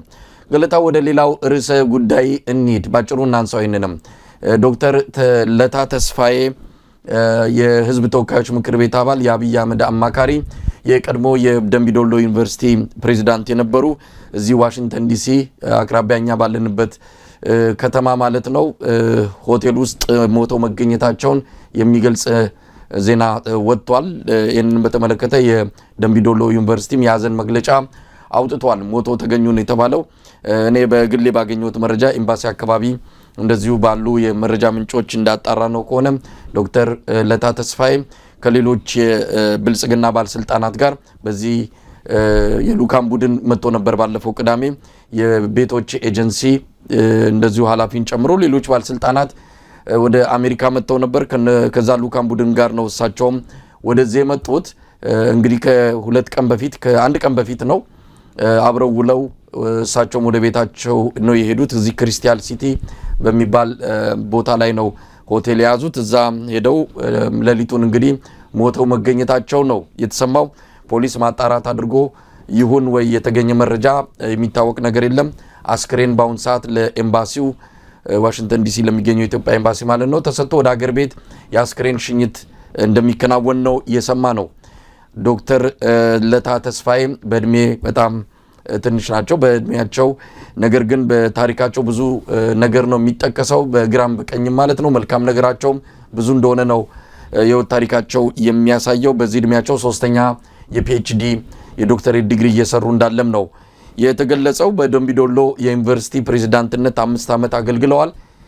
በዛ ታስታውስ እንደሆነ ወደ 300 ሚሊዮን ብር ሙስና ተፈጽሟል በሚል ክስ ሊቀርብባቸው ከነበሩ ሰዎች መሃል አንዱ እሳቸው ናቸው። በፓርላማ አባልነታቸው ያለመከሰስ መብታቸው ተነስቶ ክስ እንዲቀርብባቸውም ነበረ ሂደቱ። ነገር ግን አብይ አህመድ ያ ሂደት እንዲቋረጥ አድርጎ ወደ አዲስ አበባ እንዲመጡ እዛም በሳይንስና ቴክኖሎጂ አሁን ስሙን ቀይሯል። በዛ ሚኒስትር ዴኤታ ሆነው እንዲሰሩ አድርጓቸዋል።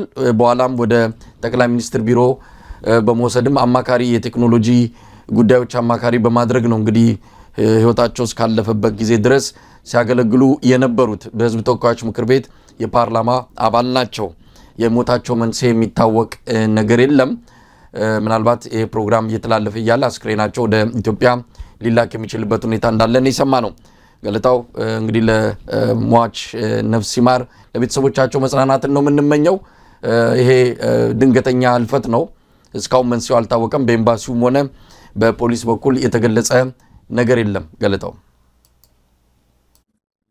በጠዋት ስነሳ የህይወት ዜና ይሄ ነው። እኔ ሰውየውን በኋላ ነው ትዝ ያለኝ የዩኒቨርሲቲ ፕሬዚዳንት በነበር በተለይ ከዚህ ከሙስናው ጋር በተያያዘ ስማቸው በጣም ሲነሳ እንደነበር በኋላ ነው ትዝ ያለኝ። እንግዲህ እንዳልከው እንደ ባህላችን ነፍስ ይማር እንላለን። ፖሊስ እዚህ ሀገር ያጣራል፣ ቴክኖሎጂው አለ፣ ሁሉ ነገር አለና ያጣራል። የሞታቸው መንስኤ ምን እንደሆነ ሊጣራ ይችላል። እኔ ይሄንን ነው እንግዲህ ማለት የምችለው መሰለኝ። ገለታው ሌላው መረጃ የምናነሳው ጉዳይ የሰሞኑን አዲስ አበባ ቀልጣ ነበረ። ከፍተኛ የሆነ ግርግር ያየንበት ምናልባትም ብዙዎች በተለያየ መነጽር በእድሜ ደረጃም ተከፋፍለው ጉዳዩን በመመልከት የራሳቸውን አስተያየት የሰጡበት አጋጣሚው ነው አልፏል። እኔ በግልም የተሰማኝን በማህበራዊ ሚዲያ በኩል በራሴ ገጽ ላይ ስሜቴን አካፍያለሁ፣ አጋርቻለሁ። ሁኔታው በጣም ያስደነግጣል። በግሌ እንዳየሁት ብዙዎችም ሲጽፉ አይቻለሁ። ምናልባት ከእድሜ ጋር ተያይዞ ልጁም የተባለው ይሄ አይሾ ስፒድ የሚባል አሜሪካዊ የዩቲዩበር ነው። የስትሪሚንግ በቀጥታ በማሰራጨት ከፍተኛ ተመልካች በዓለም ዙሪያ ብዙ ተመልካች ያለው ዝናን ያተረፈ እድሜው 20 ነው ገና። በዚህ እድሜው በጣም የሀብት ጋራ ላይ የወጣ ከፍተኛ ተከፋይ የሆነ ምንድነው የኦንላይን ሚዲያ ኮንተንት አቅራቢ ነው። ይዘቶችን የተለያዩ ይዘቶችን በማቅረብ የሚታወቅ ነው። ኢትዮጵያ በመጣ ጊዜ የነበረው ሽር ጉድና ግርግር ግን በተለየ ሁኔታ ነው የተመለከትኩት። የመንግስት ባለስልጣናትም ይህንን እንደ መልካም አጋጣሚ ተጠቅመው አቀባበል ከማድረግ አንስቶ የኢትዮጵያ ቴሌኮሙኒኬሽንም በኋላ ላይ እንደሰማሁት ከሆነ እዛ ላይቭ ስትሪም ሲያደርግ ሲያሰራጭ የኢንተርኔት ችግር እንዳይገጥመው የኢትዮ ቴሌኮምም አስተዋጽኦ አድርጓል የሚልም ነገር ሰምቻለሁ።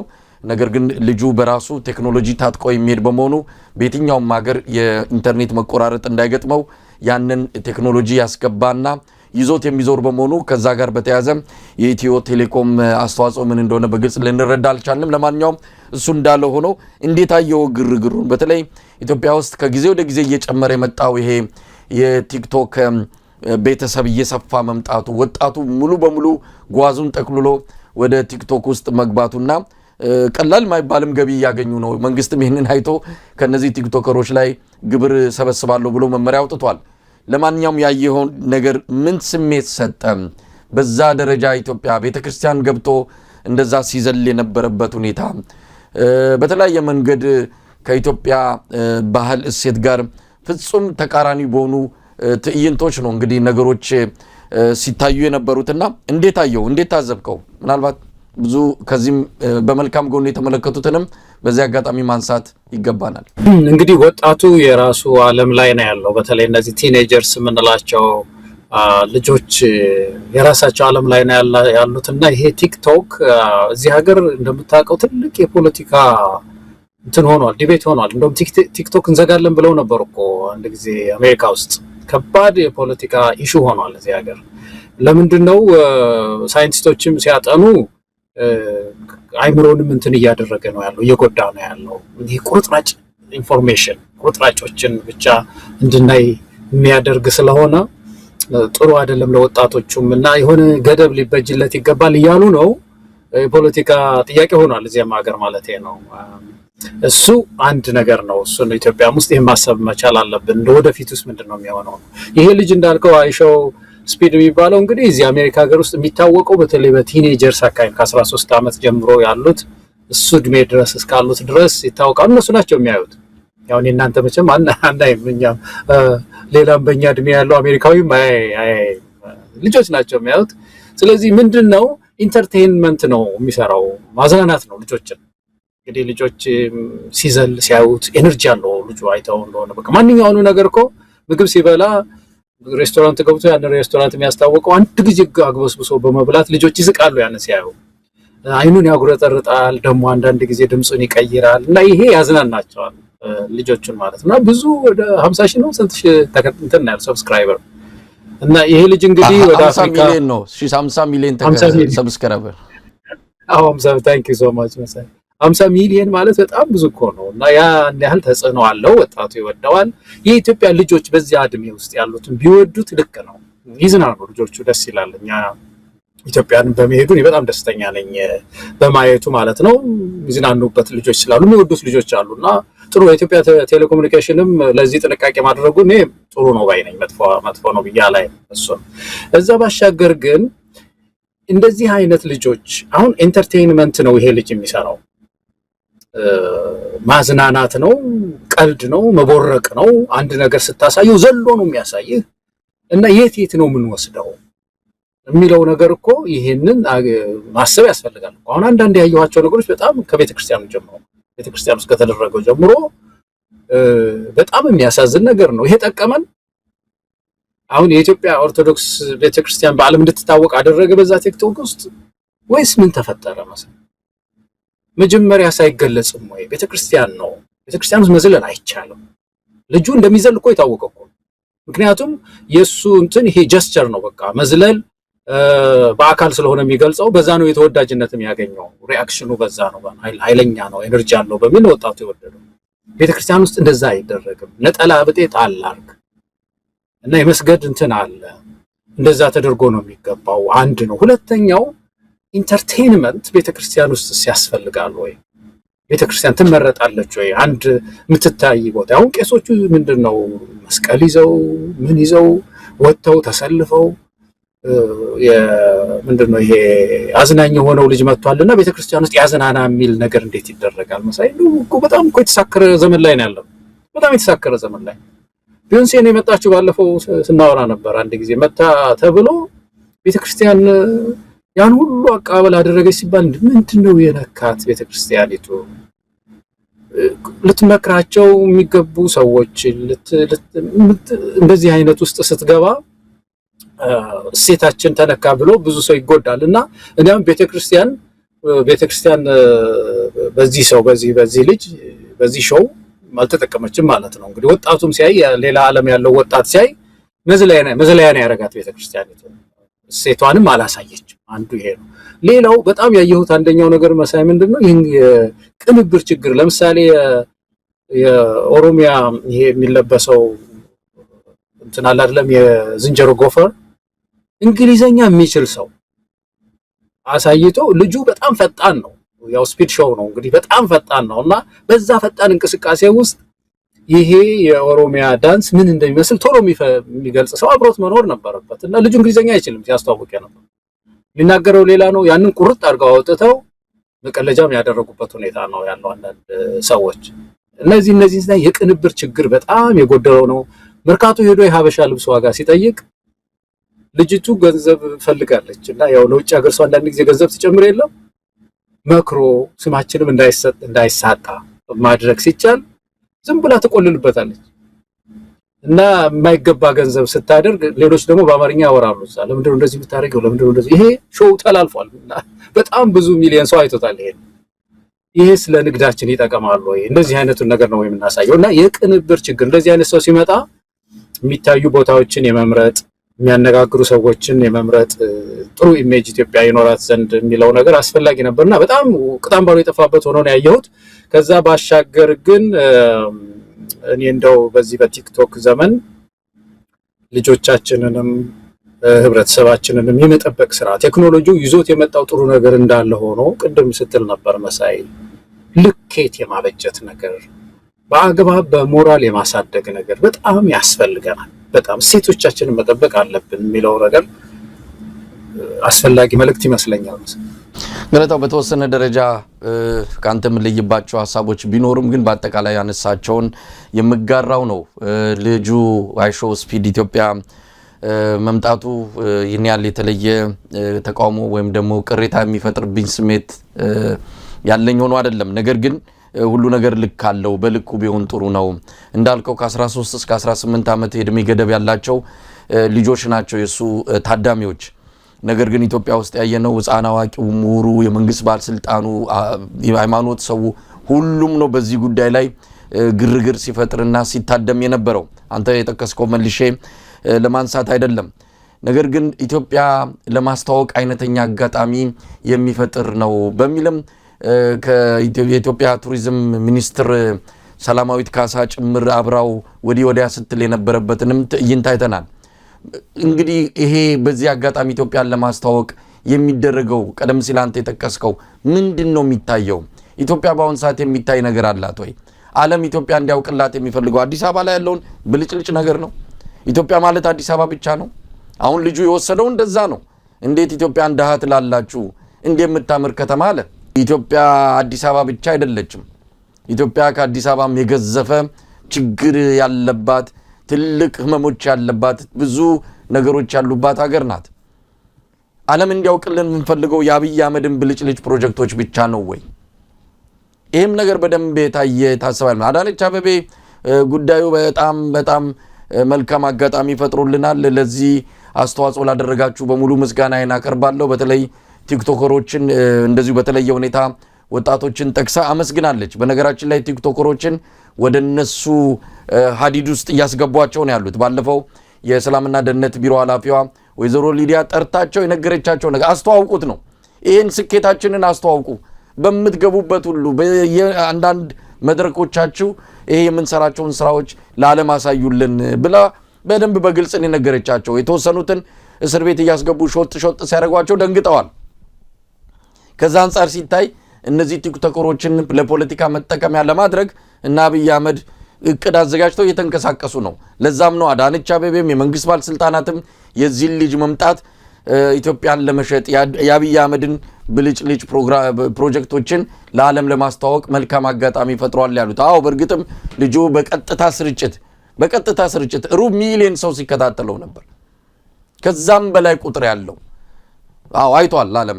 ኢትዮጵያን በዛ ደረጃ ለማየት ዓለም አጋጣሚውን አግኝቷል። ግን ኢትዮጵያ የሚታይላት ያን ወይ?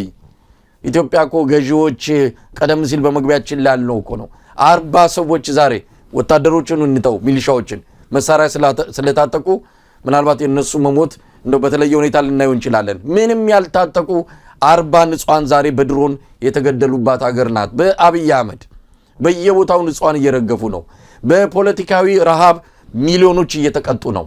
ዛሬ ቤታቸው የማያድሩ እንደ ዱር እንስሳ በየቦታው በጥላ ስር የሆነ ነገር ባገኙት ቦታ ሁሉ ሌሊቱን የሚያሳልፉ ሚሊዮን ኢትዮጵያውያን ቤቱ ይቁጠራቸው።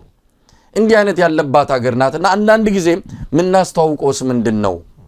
ይሄ ልጅ መጣ ያው እንዳልከው ብዙ ከባህላችን የቤተ ክርስቲያኑንም ጠቅሳለሁ። ያሳዝናል። የቤተ ክርስቲያን ሰዎች በዚህ ደረጃ እቺን ጥንታዊት ቤተ ክርስቲያን ብዙ ክብርና ሞገስ ያላትን እንዲህ የግርግር የትዕይንቱ አካል እንድትሆን ማድረጋቸው የሚያሳፍር ነው። ይሄ ለታሪክም በትዝብት ይቀመጣል። ለማንኛውም ግን ገለታው ምን የሚተዋወቅ ነገር አለን? በዚህ ደረጃ ይህንን አጋጣሚ ተጠቅመናል። እንኳን ደስ አላችሁ እናመሰግናለን በሚያስብል ደረጃ አዳነችስ የገለጸችበት ሁኔታ እንዴት ታየዋለህ? እነሱ የመጣውን ነገር ፖለቲሳይዝ በማድረግ ከዛች ትንሽ የፖለቲካ ኢሜጅ ወይም ቅርጽ ለማግኘት ትርፍ ለማግኘት ነው የሚጥሩት። ማንኛውንም ነገር አንድ ሰው መጥቶ ሰላም ብሎ ጠቅላይ ሚኒስትሩን ጨብጦ ሄደ ከተባለ ያን ፎቶ አውጥተው ምክንያቱም በጣም የተራበ መንግስት ነው።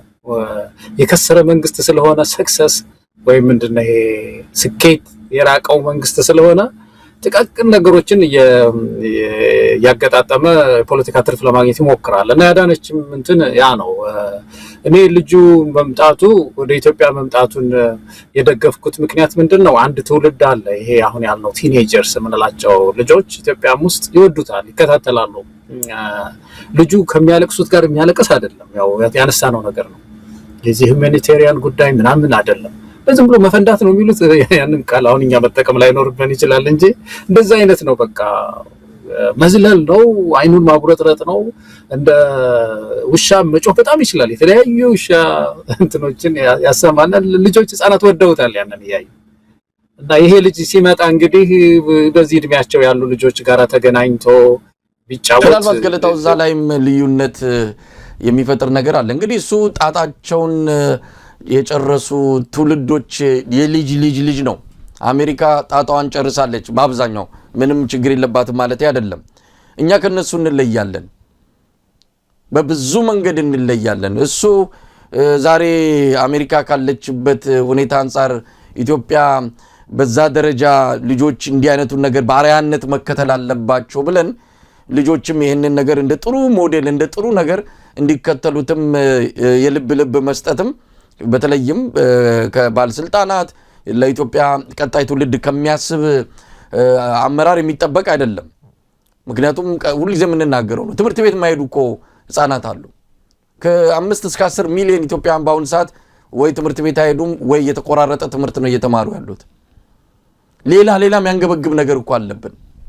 ስለዚህ ይህንን ልጅ ባሪያነት እንዲወስዱት ማድረግም በራሱ ችግር አለው። ምክንያቱም ብዙ ጣጣ አለብን። ከዛ በፊት ይሄ ልጅ ከሚያደርጋቸውና አንድ አርአያነት ከሚነግረንና ከሚያሳየን ተግባራት በፊት ብዙ ነገሮች መከናወን አለባቸውና ባሪያነትስ ሊወሰድ ይገባል። ይህንን ነገር እኮ ማይደግፉ ሀገራት አሉ። ለምሳሌ ከዛ ቀጥሎ ሄደው ግብጽ ነው። ግብጽ ላይ እንዲህ መዋከብና መካለብ የለም። የወሰዱት ፒራሚድ የሚታይበት ቦታ ነው። ልጁም እዛ ሲሄድ እንደ ሰዎቹ ሁኔታ ነው የሆነው። ቀዝቀዝ ብሎ ማየት ያለበትን አሳይተውታል እንጂ እንዲህ ግርግርና መዋከብ መካለብ አልነበረም። ምክንያቱም ያውቁታል ይህንን ነገር። ሌላ ቦታ ቻይናም ሄዶ እኮ ያደረገውን አይተናል። በዚህ ደረጃ አይደለም። እኛ ሁሉ ነገራችንን ክብር ያለን ሀገር እሴትና ወግ ሞራል ያለን ሰዎች ነን። በዚህ ነው ያደግነው። ዛሬ የምንወቅተው ነው በዚህ ደረጃ ይህንን ነገር እንደ አርአያነት ወስደን እንደ ሞዴል ወስደን ይህን ልጅ ሰማይ ጥግ የምናደርስበት ምክንያት በፍጹም ሊታየኝ አልቻለም። አንድ ነገር አለ መሳይ። መጀመሪያው ነገር ይሄ ኢትዮጵያን አስተዋወቀልን ምናምን የሚለው ነገር ትንሽ እንደው ሚዛን የጎደለው ነገር ነው። ኢትዮጵያ ቁርአን የሚያነብ ሰው ሁሉ ያውቃታል። መጽሐፍ ቅዱስ የሚያነብ ሰው ሁሉ ያውቃታል። እነዚህ ሁለት ሃይማኖቶች ትላልቅ ሃይማኖቶች ናቸው። ሁሉም ያውቋታል ትልቅ ሀገር እንደሆነች። ታሪክ ብዙ ታሪክ ያላት ሀገር እንደሆነች የነጻነት ሀገር እንደሆነች ምንም አያውቃታል። እስያ ብትሄድ ያውቋታል፣ ላቲን አሜሪካ ያውቋታል፣ አሜሪካ ያውቋታልና እሱን አሁን ዝም ብሎ ይሄ ቲክቶከር ቲኔጀር ልጅ መጥቶ አስተዋወቀልን የሚለው ነገር ያቀጥነናል። በጣም ይሰማኛል። በጣም ትክክል አይደለም እንደዛ ማሰብ። ይሄ ቲክቶኩ ያነሳው ኢሹ የፖሊሲ ኢሹ ነው መሳይ።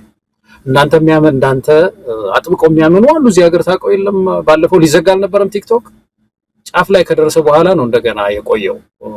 እና አሁን ሁለት ዲቤት ነው ያለው። አንዳንዶቹ የሚሉት ምንድነው ይሄ ቲክቶክ ልጆቹ ኮንቴንቱ ጥሩ አይደለም ወይ ኮንቴንቱ ላይ ፖሊሲ መውጣት አለበት፣ የሆነ ጥብቅ ፖሊሲ መውጣት አለበት እንጂ ለልጆቹ ለሚያድጉት ልጆች እያሳሳቀ እንደ ውሃ ይዟቸው እየሄደ ነው ያለው፣ ያበላሸ ነው ያለው ሚል ኃይለኛ ተሟጋች አለ እዚህ ሀገር ፖለቲከኛ። በሌላ በኩል ደግሞ አዲስ ትውልድ እንደኛ አይደለም ለቀቅና አርገው የሚልም አለና ኢትዮጵያ ውስጥ ይሄ ዲቤት መነሳት አለበት ባይነኝ እኔ። ይሄ ዲቤት የክርክር ተነስቶ ቲክቶክ እንዴት ነው ማኔጅ መደረግ ያለበት የሚለው ነገር የፖሊሲ ኢሹ ስለሆነ ያ መነሳት እንዳለበት አምናለሁ። አሁን ባለው ሁኔታ ግን በጣም ህፃናት ይወዳሉ እዛ ሀገርና አዘኑ እንዳለ ሆኖ መሳይ ኢትዮጵያ ውስጥ ያለው አዘናችን እንዳለ ሆኖ አልፎ አልፎ ደግሞ እንደዚህ ዘና ቢሉ ልጆች እኔ ደስ ይለኛል። ከኮንቴንቱ አሁን ከመጣ መፋለስ ውጪ አሁን ያልኩህ ቤተክርስቲያን ውስጥ ሄዶ መዝለሉ ነገር እንዴት ይሄ ቀላል ነገር ነው ሲገባ ይሄን አድርግም ባል መመሪያ እንዴት አይሰጠውም የሚለው ነገር በጣም አሳዛኝ ነበር። ከዛ ውጪ ትንሽ ለየት ያለ ትውልድ ስለሆነ በተወሰነ ደረጃ ለቆ ግን ደግሞ አቀፍ የሚያስፈልገው አልባይ ነኝ እኔ። አሁን የፖሊሲ ዲቤት ካንተ ጋር ብናደርግ መካከለኛ የሆነ አቋም ነው ያለኝ በዚህ በቲክቶክ ላይ መሰለኝ። አዎ እንግዲህ ይሄንን በግራ ይዘን ይሄንን በቀኝ ማድረግ እንችላለን የሚለው እንዳልከው ለክርክር የሚቀርብ ነው። እኔ ግን ኢትዮጵያ ካለችበት አጠቃላይ ሁኔታ አንፃር በራችንን ዘግተን በደንብ የኢትዮጵያን ችግር ምንፈታበት የሆነ የጋራ ስምምነትና የሆነ ስራ ውስጥ ካልገባን በስተቀር አሁን በመተለው ደረጃ አሁን እኮ ይሄ ነገር በዚሁ ከቀጠለ ቤተክርስቲያንን ላናገኝ እንችላለን። አሁን የምታያቸው ነገሮች የኢትዮጵያዊ መልኮችም በሙሉ ነገ ከነገወዲያ ታጥበው የሚወሰዱበት ጊዜ ሩቅ አይሆንም። ምክንያቱም ትውልዱ እየተማረ እየሄደ ያለው ምንድነው ምንም ያልመሰለው ማህበረሰብ ክፍል ቁጥሩ ከፍተኛ ነው። በዚሁ በማህበራዊ ሚዲያ ተጽዕኖ ምክንያት ከዓለም እንገለል አይደለም። ዓለም የደረሰበት ይሄ የዲጂታል ዘመን ነው። ከዛ ማምለጥ አንችልም። ግን ደግሞ ሙልጭ ብለን አይደለም የራሳችንንም ቀለም እያሳረፍን በራሳችን አውድ ውስጥ በራሳችን መልክ ውስጥ አድርገን መጠቀም እንችላለን እኮ ከዚህም የዲጂታል ዘመን ላይ። በቅርቡ አውስትራሊያ ሁሉን ነገር ዘግታለች። ሰምተ ምናልባት ሊሆን ይችላል። አውስትራሊያ እድሜው ከ16 ዓመት በዛ መሰለኝ መረጃውን በትክክል አስቀምጨው እንደሆነ አላቅም ዘግታለች። ምክንያቱም የሆነ መጠብቀው ነገር አለ ብላ ወስና ነው እዛ ነገር ውስጥ የገባቸው። ቻይና ብዙ ነገሮቻቸውን የዘጉበት ያለ ምክንያት አይደለም። አንዳንድ ነገሮችን ዝም ብለን ለቀን የምንሄድ ከሆነ ነገ ኢትዮጵያ የምትባል ሀገር በዚህ መልክና ቅርጿ ላናገኛት እንችላለን። አሁንም እየተሸራረፈች እየጎደለች ብዙ ነገር ያጣንባት ሀገር ናት። ከዚህ የባሰ ነገር እንዳይመጣ ነገሮችን ትንሽ ሉጋም ማስያዝ በልክ ብናረገው መጠቀም ካለብን እንጠቀም። ግን የራሳችንን ሙልጭ አድርገን አሳልፈን እየሰጠን ከሆነ እንግዲህ የባከነ ራዕይ የሌለው ትውልድ ይፈጠራል ነው ገለታው። መሳይ ይሄ በጣም የሚያግባባን ነገር ነው መጨረሻ ላይ ያመጣ። አሁን በሱ በጣም ነው የማምነው። ለምሳሌ እዚህ ሀገር ከ21 ዓመት በታች አልኮል መጠጣት አይቻልም። አልኮል ሄደህ መታወቂያ ሳይቶ ነው የሚገዛው። ከዚህ እድሜ በታች ከሆነ መግዛት ሁሉ አይችልም። ለምንድን ነው ይሄን መንግስት የወሰነው? አሁን በዚህ እድሜ ውስጥ ያሉ ልጆች አይምሯቸው መጠበቅ አለበት። አይምሯቸው ተጠብቆ የትምህርት ላይ ነው ያሉት። ፕሮዳክቲቭ በጣም አምራች የሆነ ትውልድ ለማድረግ በአልኮል እንዳይበረዙባቸው አይደለም። እና ይሄ ቲክቶክ መጠናት አለበት። ቅድም ያልነው ነገር እኮ ነው። አሁን በተለይ እዚህ ቤተክርስቲያን ውስጥ የተደረገውን ነገር ስታይ እኮ እንደ የኮሜዲ ቦታ እኮ አይደለችም ቤተክርስቲያን። በመጀመሪያ ደረጃ ይሄ ልጅ ቤተክርስቲያን ሊያስተዋውቅ አይችልም። ገብቶ እሱ ማዝናናት ነው። ገብቶ ዘሎ ቀልዶ በዛ በመታየው አሁን ለምሳሌ ሲዘሉ ይሄ የባህል ጭፈራዎች ምናምን ሲያሳይ እዛ ሄዶ ይጨፍራል፣ አብሮ ምን ይላል፣ ያስተዋውቃል ይባላል። ይሄኛው እኮ ቤተክርስቲያንን በማንጓጠጥ አይተው እንደሆነ እኮ እንደዚህ በቃ ያ የሚያጉረጠርጠው ነገር አለ አይደለም። ልጆችን የሳባቸው በዛ ነው። መስቀሉንም እንደዛ ለማየት ነው የሚሞክረው። መስቀሉ መጽሐፍ ቅዱስንም እንደዚህ ይላል። ሊነጥቅ ሊወስዱ ሁሉ ሞከረ። እና ይሄ ጉዳይ እንዴት ቅድም ያልከው ኢጅፕት ውስጥ ግብጽ ውስጥ ይሄ የሚደረገውን የማይደረገውን የማሳየት አንድ ሰው ከሌላ ባህል ነው ይሄ ልጅ የመጣው እና ወደ ኢትዮጵያ ውስጥ ሲመጣ እሴቶች እንዳይሰበሩ ሲዘል ወዲያ ወዲህ ሲሮጥ ይሄ ልጅ እሴቶች የሚሰብራቸው እቃዎች ሊኖሩ ስለሚችሉ እዛ ላይ ጥንቃቄ ማድረግ ተገቢ ነውና ብቻ የሚያስማማን ነገር መሳይ ምንድነው ጥናት ያስፈልጋል። እኛ ኢትዮጵያውያን አሁን የኢትዮጵያንም ቲክቶክ አያለው ብቻ ላንሳ መሳይ አንድ ጊዜ እና የኢትዮጵያን ቲክቶክ አልፎ እንደው ዝም ብዬ ኮንቴንቱን ለማየት አያለውና አንድ ይዘት ያለው አየሁ አንድ ጊዜ ትልቅ ሴትዮ ሆኖ ነው የሚጫወተው ልጅ እና ትልቅ ሴት ነው ያጎበጡ ሽማግሌ ናቸው ሄዶ ይሳደባል ወጣቶች በጣም ጸያፍ ስድብ ነው ይሳደብና እነዛ ልጆች እንዴት ሰው ትልቅ ሴት አይደሉም እንደማማ እንዴት እንደዚህ ይሳደባሉ ይላሉ ከዛ አፍረው ይሄዳሉ መቼም ትልቅ ሰው ስለሆኑ ብለው ከዛ ራሱን ይገልጣል ይሄ ልጅ እኮ ትንሽ ልጅ ነው ልብስ እየለበሰ ነውና ይሄ ምንድነው የሚያስተምረው እስቲ ተመልከቱ ምን ቀልደውስ ኢትዮጵያውያን ትላልቅ ሰዎች እንደዚህ ይሳደባሉ ኖር ምንል ሰዎች ብድግ ስንል ትልቅ ሰው ሲመጣ ብድግ ምንል ልጆች ነን ኢትዮጵያ ውስጥ ይሄንን እሴት እኮ እየሰበረ ነው ያለው ይሄ ማለት ታላላቆቻችንን እኮ እያቀለለ ነው ያለው ሽማግሌዎችን እያቀለለ ነው ያለውና ሬጉሌት መደረግ አለበት የሚለውን እንደው ገዛዋለሁ ለማለት ነው። ገለታው እንግዲህ ወደ መጨረሻው ርዕሰ ጉዳይ እንሄዳለን ባጭሩ አንስተን ዝግጅታችንን የምናጠናቅቅ ይሆናል። የፕሬዝዳንት ኢሳያስ አፈወርቂ የሰሞኑ ቃለ መጠይቅ ነው ብዙ ተብሎበታል በተለያየ መልኩም በዚህ መድረክ ላይ ስላላነሳ ነው እንወያይበት ባጭሩ ፈልጌ ነው። እንግዲህ ፕሬዝዳንት ኢሳያስ አፈወርቂ በየአመቱ አዲሱ አመት ሲመጣ የቀናት ልዩነት ካልሆነ በስተቀር እንደዚሁ መስጠታቸው የተለመደ ሆኗል። ዘንድሮም ያው ዓለም አቀፍ ጉዳዮችን ያነሳሉ ቀጠናዊ እንደዚሁ አህጉራዊ ነገሮችንም በማንሳት የራሳቸውን እይታ የሚያካፍሉበት የተለመደ የቃለ መጠይቅ አካሄዳቸው ነው። ይሄንንም ዘንድሮ አይተናል። በተለየ መልኩ የምናነሳው አብይ አህመድና ብልጽግናን በተመለከተ በተለይም በአፍሪካው ቀንድ ላይ ያለውን አጠቃላይ የኃይል አሰላለፍ በሚመለከት ያነሱትን ሐሳብ ይሆናል። ገለታው እንዴት አየው? አብይ አህመድን በአራት ቃላት ከዛም በላይ ነው አንዳንዶች ቃላቶቹን ይጨምራሉ ግን ሰነፍ፣ ስስታም፣ ፈሪ እንደዚሁም የከሰረ በሚል ገልጸውታል። ሌሎችም ቅጥረኛም የሚል ነገር አለ እንደዚሁ ያው ከተባበሩት አረብ ኤሚሬትስ ጋር በማያያዝ ነው።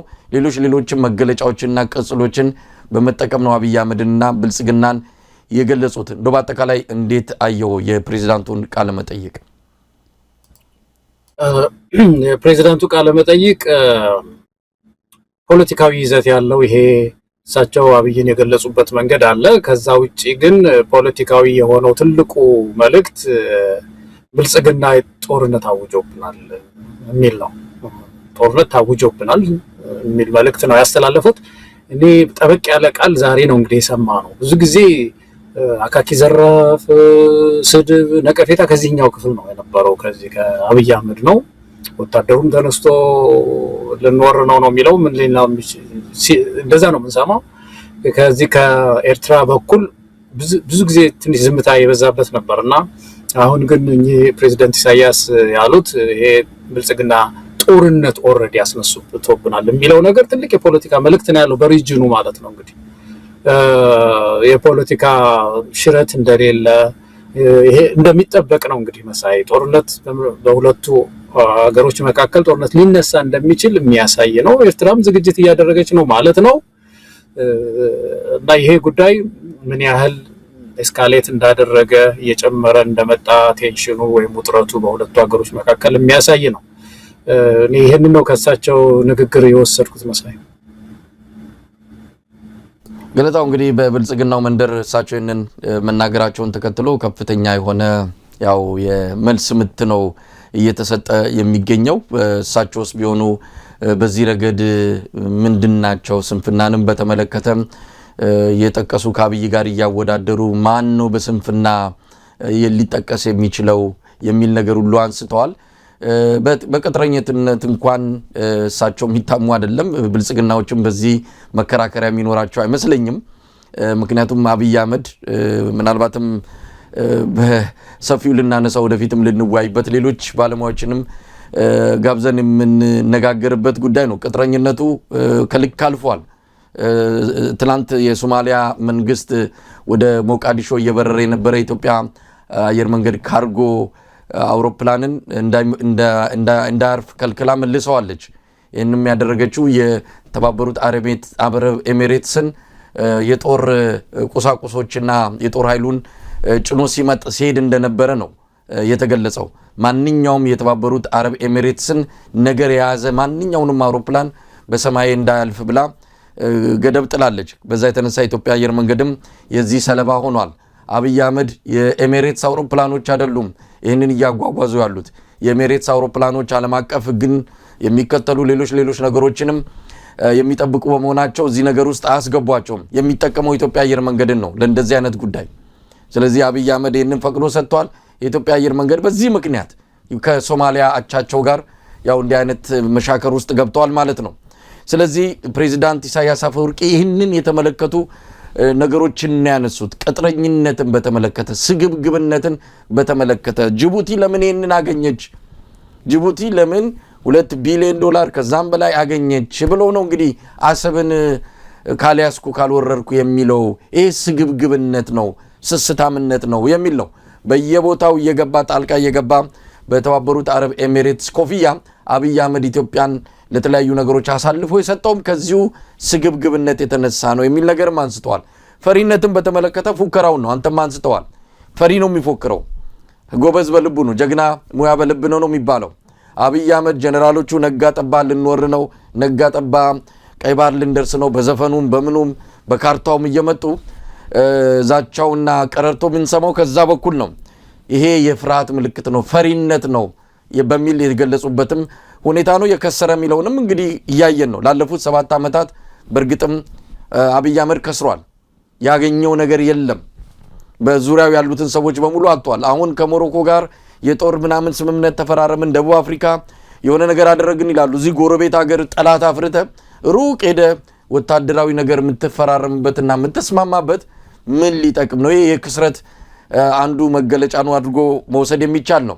ስለዚህ ፕሬዚዳንቱ በተወሰነ ደረጃ ለአብይ አህመድ የሰጡትን መገለጫ ብልጽግናዎች የሚከላከሉት አይደለም፣ በግልጽና በገሃድ የምናየው ስለሆነ ምናልባት በዚህ ላይ አስተያየት ስጥና ዝግጅታችን እናበቃለን። አይ ቲንክ ምንድነው ኢትዮጵያ ተቃዋሚው አሁን ከዚህ በላይ ነው የሚለው፣ እሳቸው ካሉት በላይ ነው የሚገልጸው አብይ አህመድን። በዚህ በተለይ ኢትዮጵያን ብሔራዊ ጥቅም አሳልፎ በመስጠት ረገድ እሳቸው ከገለጹት በላይ ነው እኛ የምንገልጸው አይደለም። በታሪኳ ኢትዮጵያ እንደዚህ አይነት መሪ አይታ አታውቅም። ስቴት ተጠልፏል። እንደውም ትልቁ ችግራችን እሱ ነው የሆነው። ጉዳዮቻችን የተወሳሰቡት አሳልፎ ሰጥቶታል ይሄ ሰው።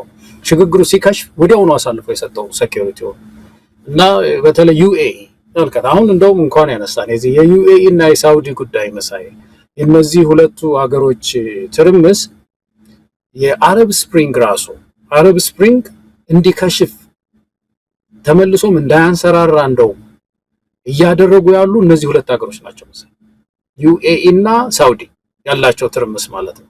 አሁን የመን ውስጥ ያየህ እንደሆነ የመን ውስጥ ዩኤኢ ተገንጣዩን ክፍል የሴፓሬቲስት የሚባለውን ነው የምትደግፈው።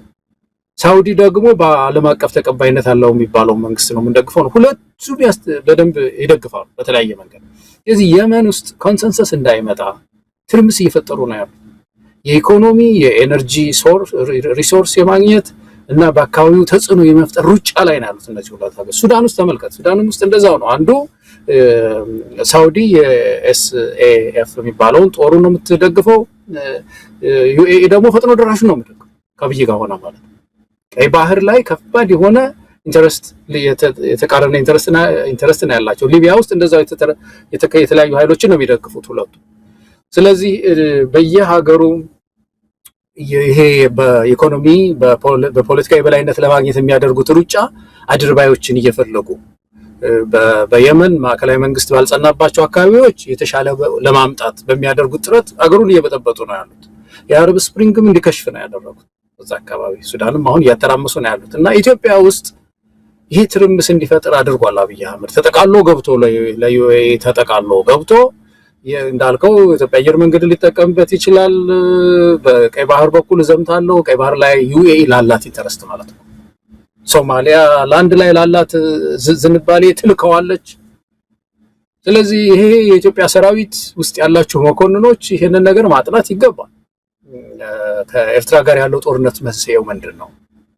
በእርግጥ የባህር በር ለማግኘት ጦርነት ያስፈልጋል ወይ?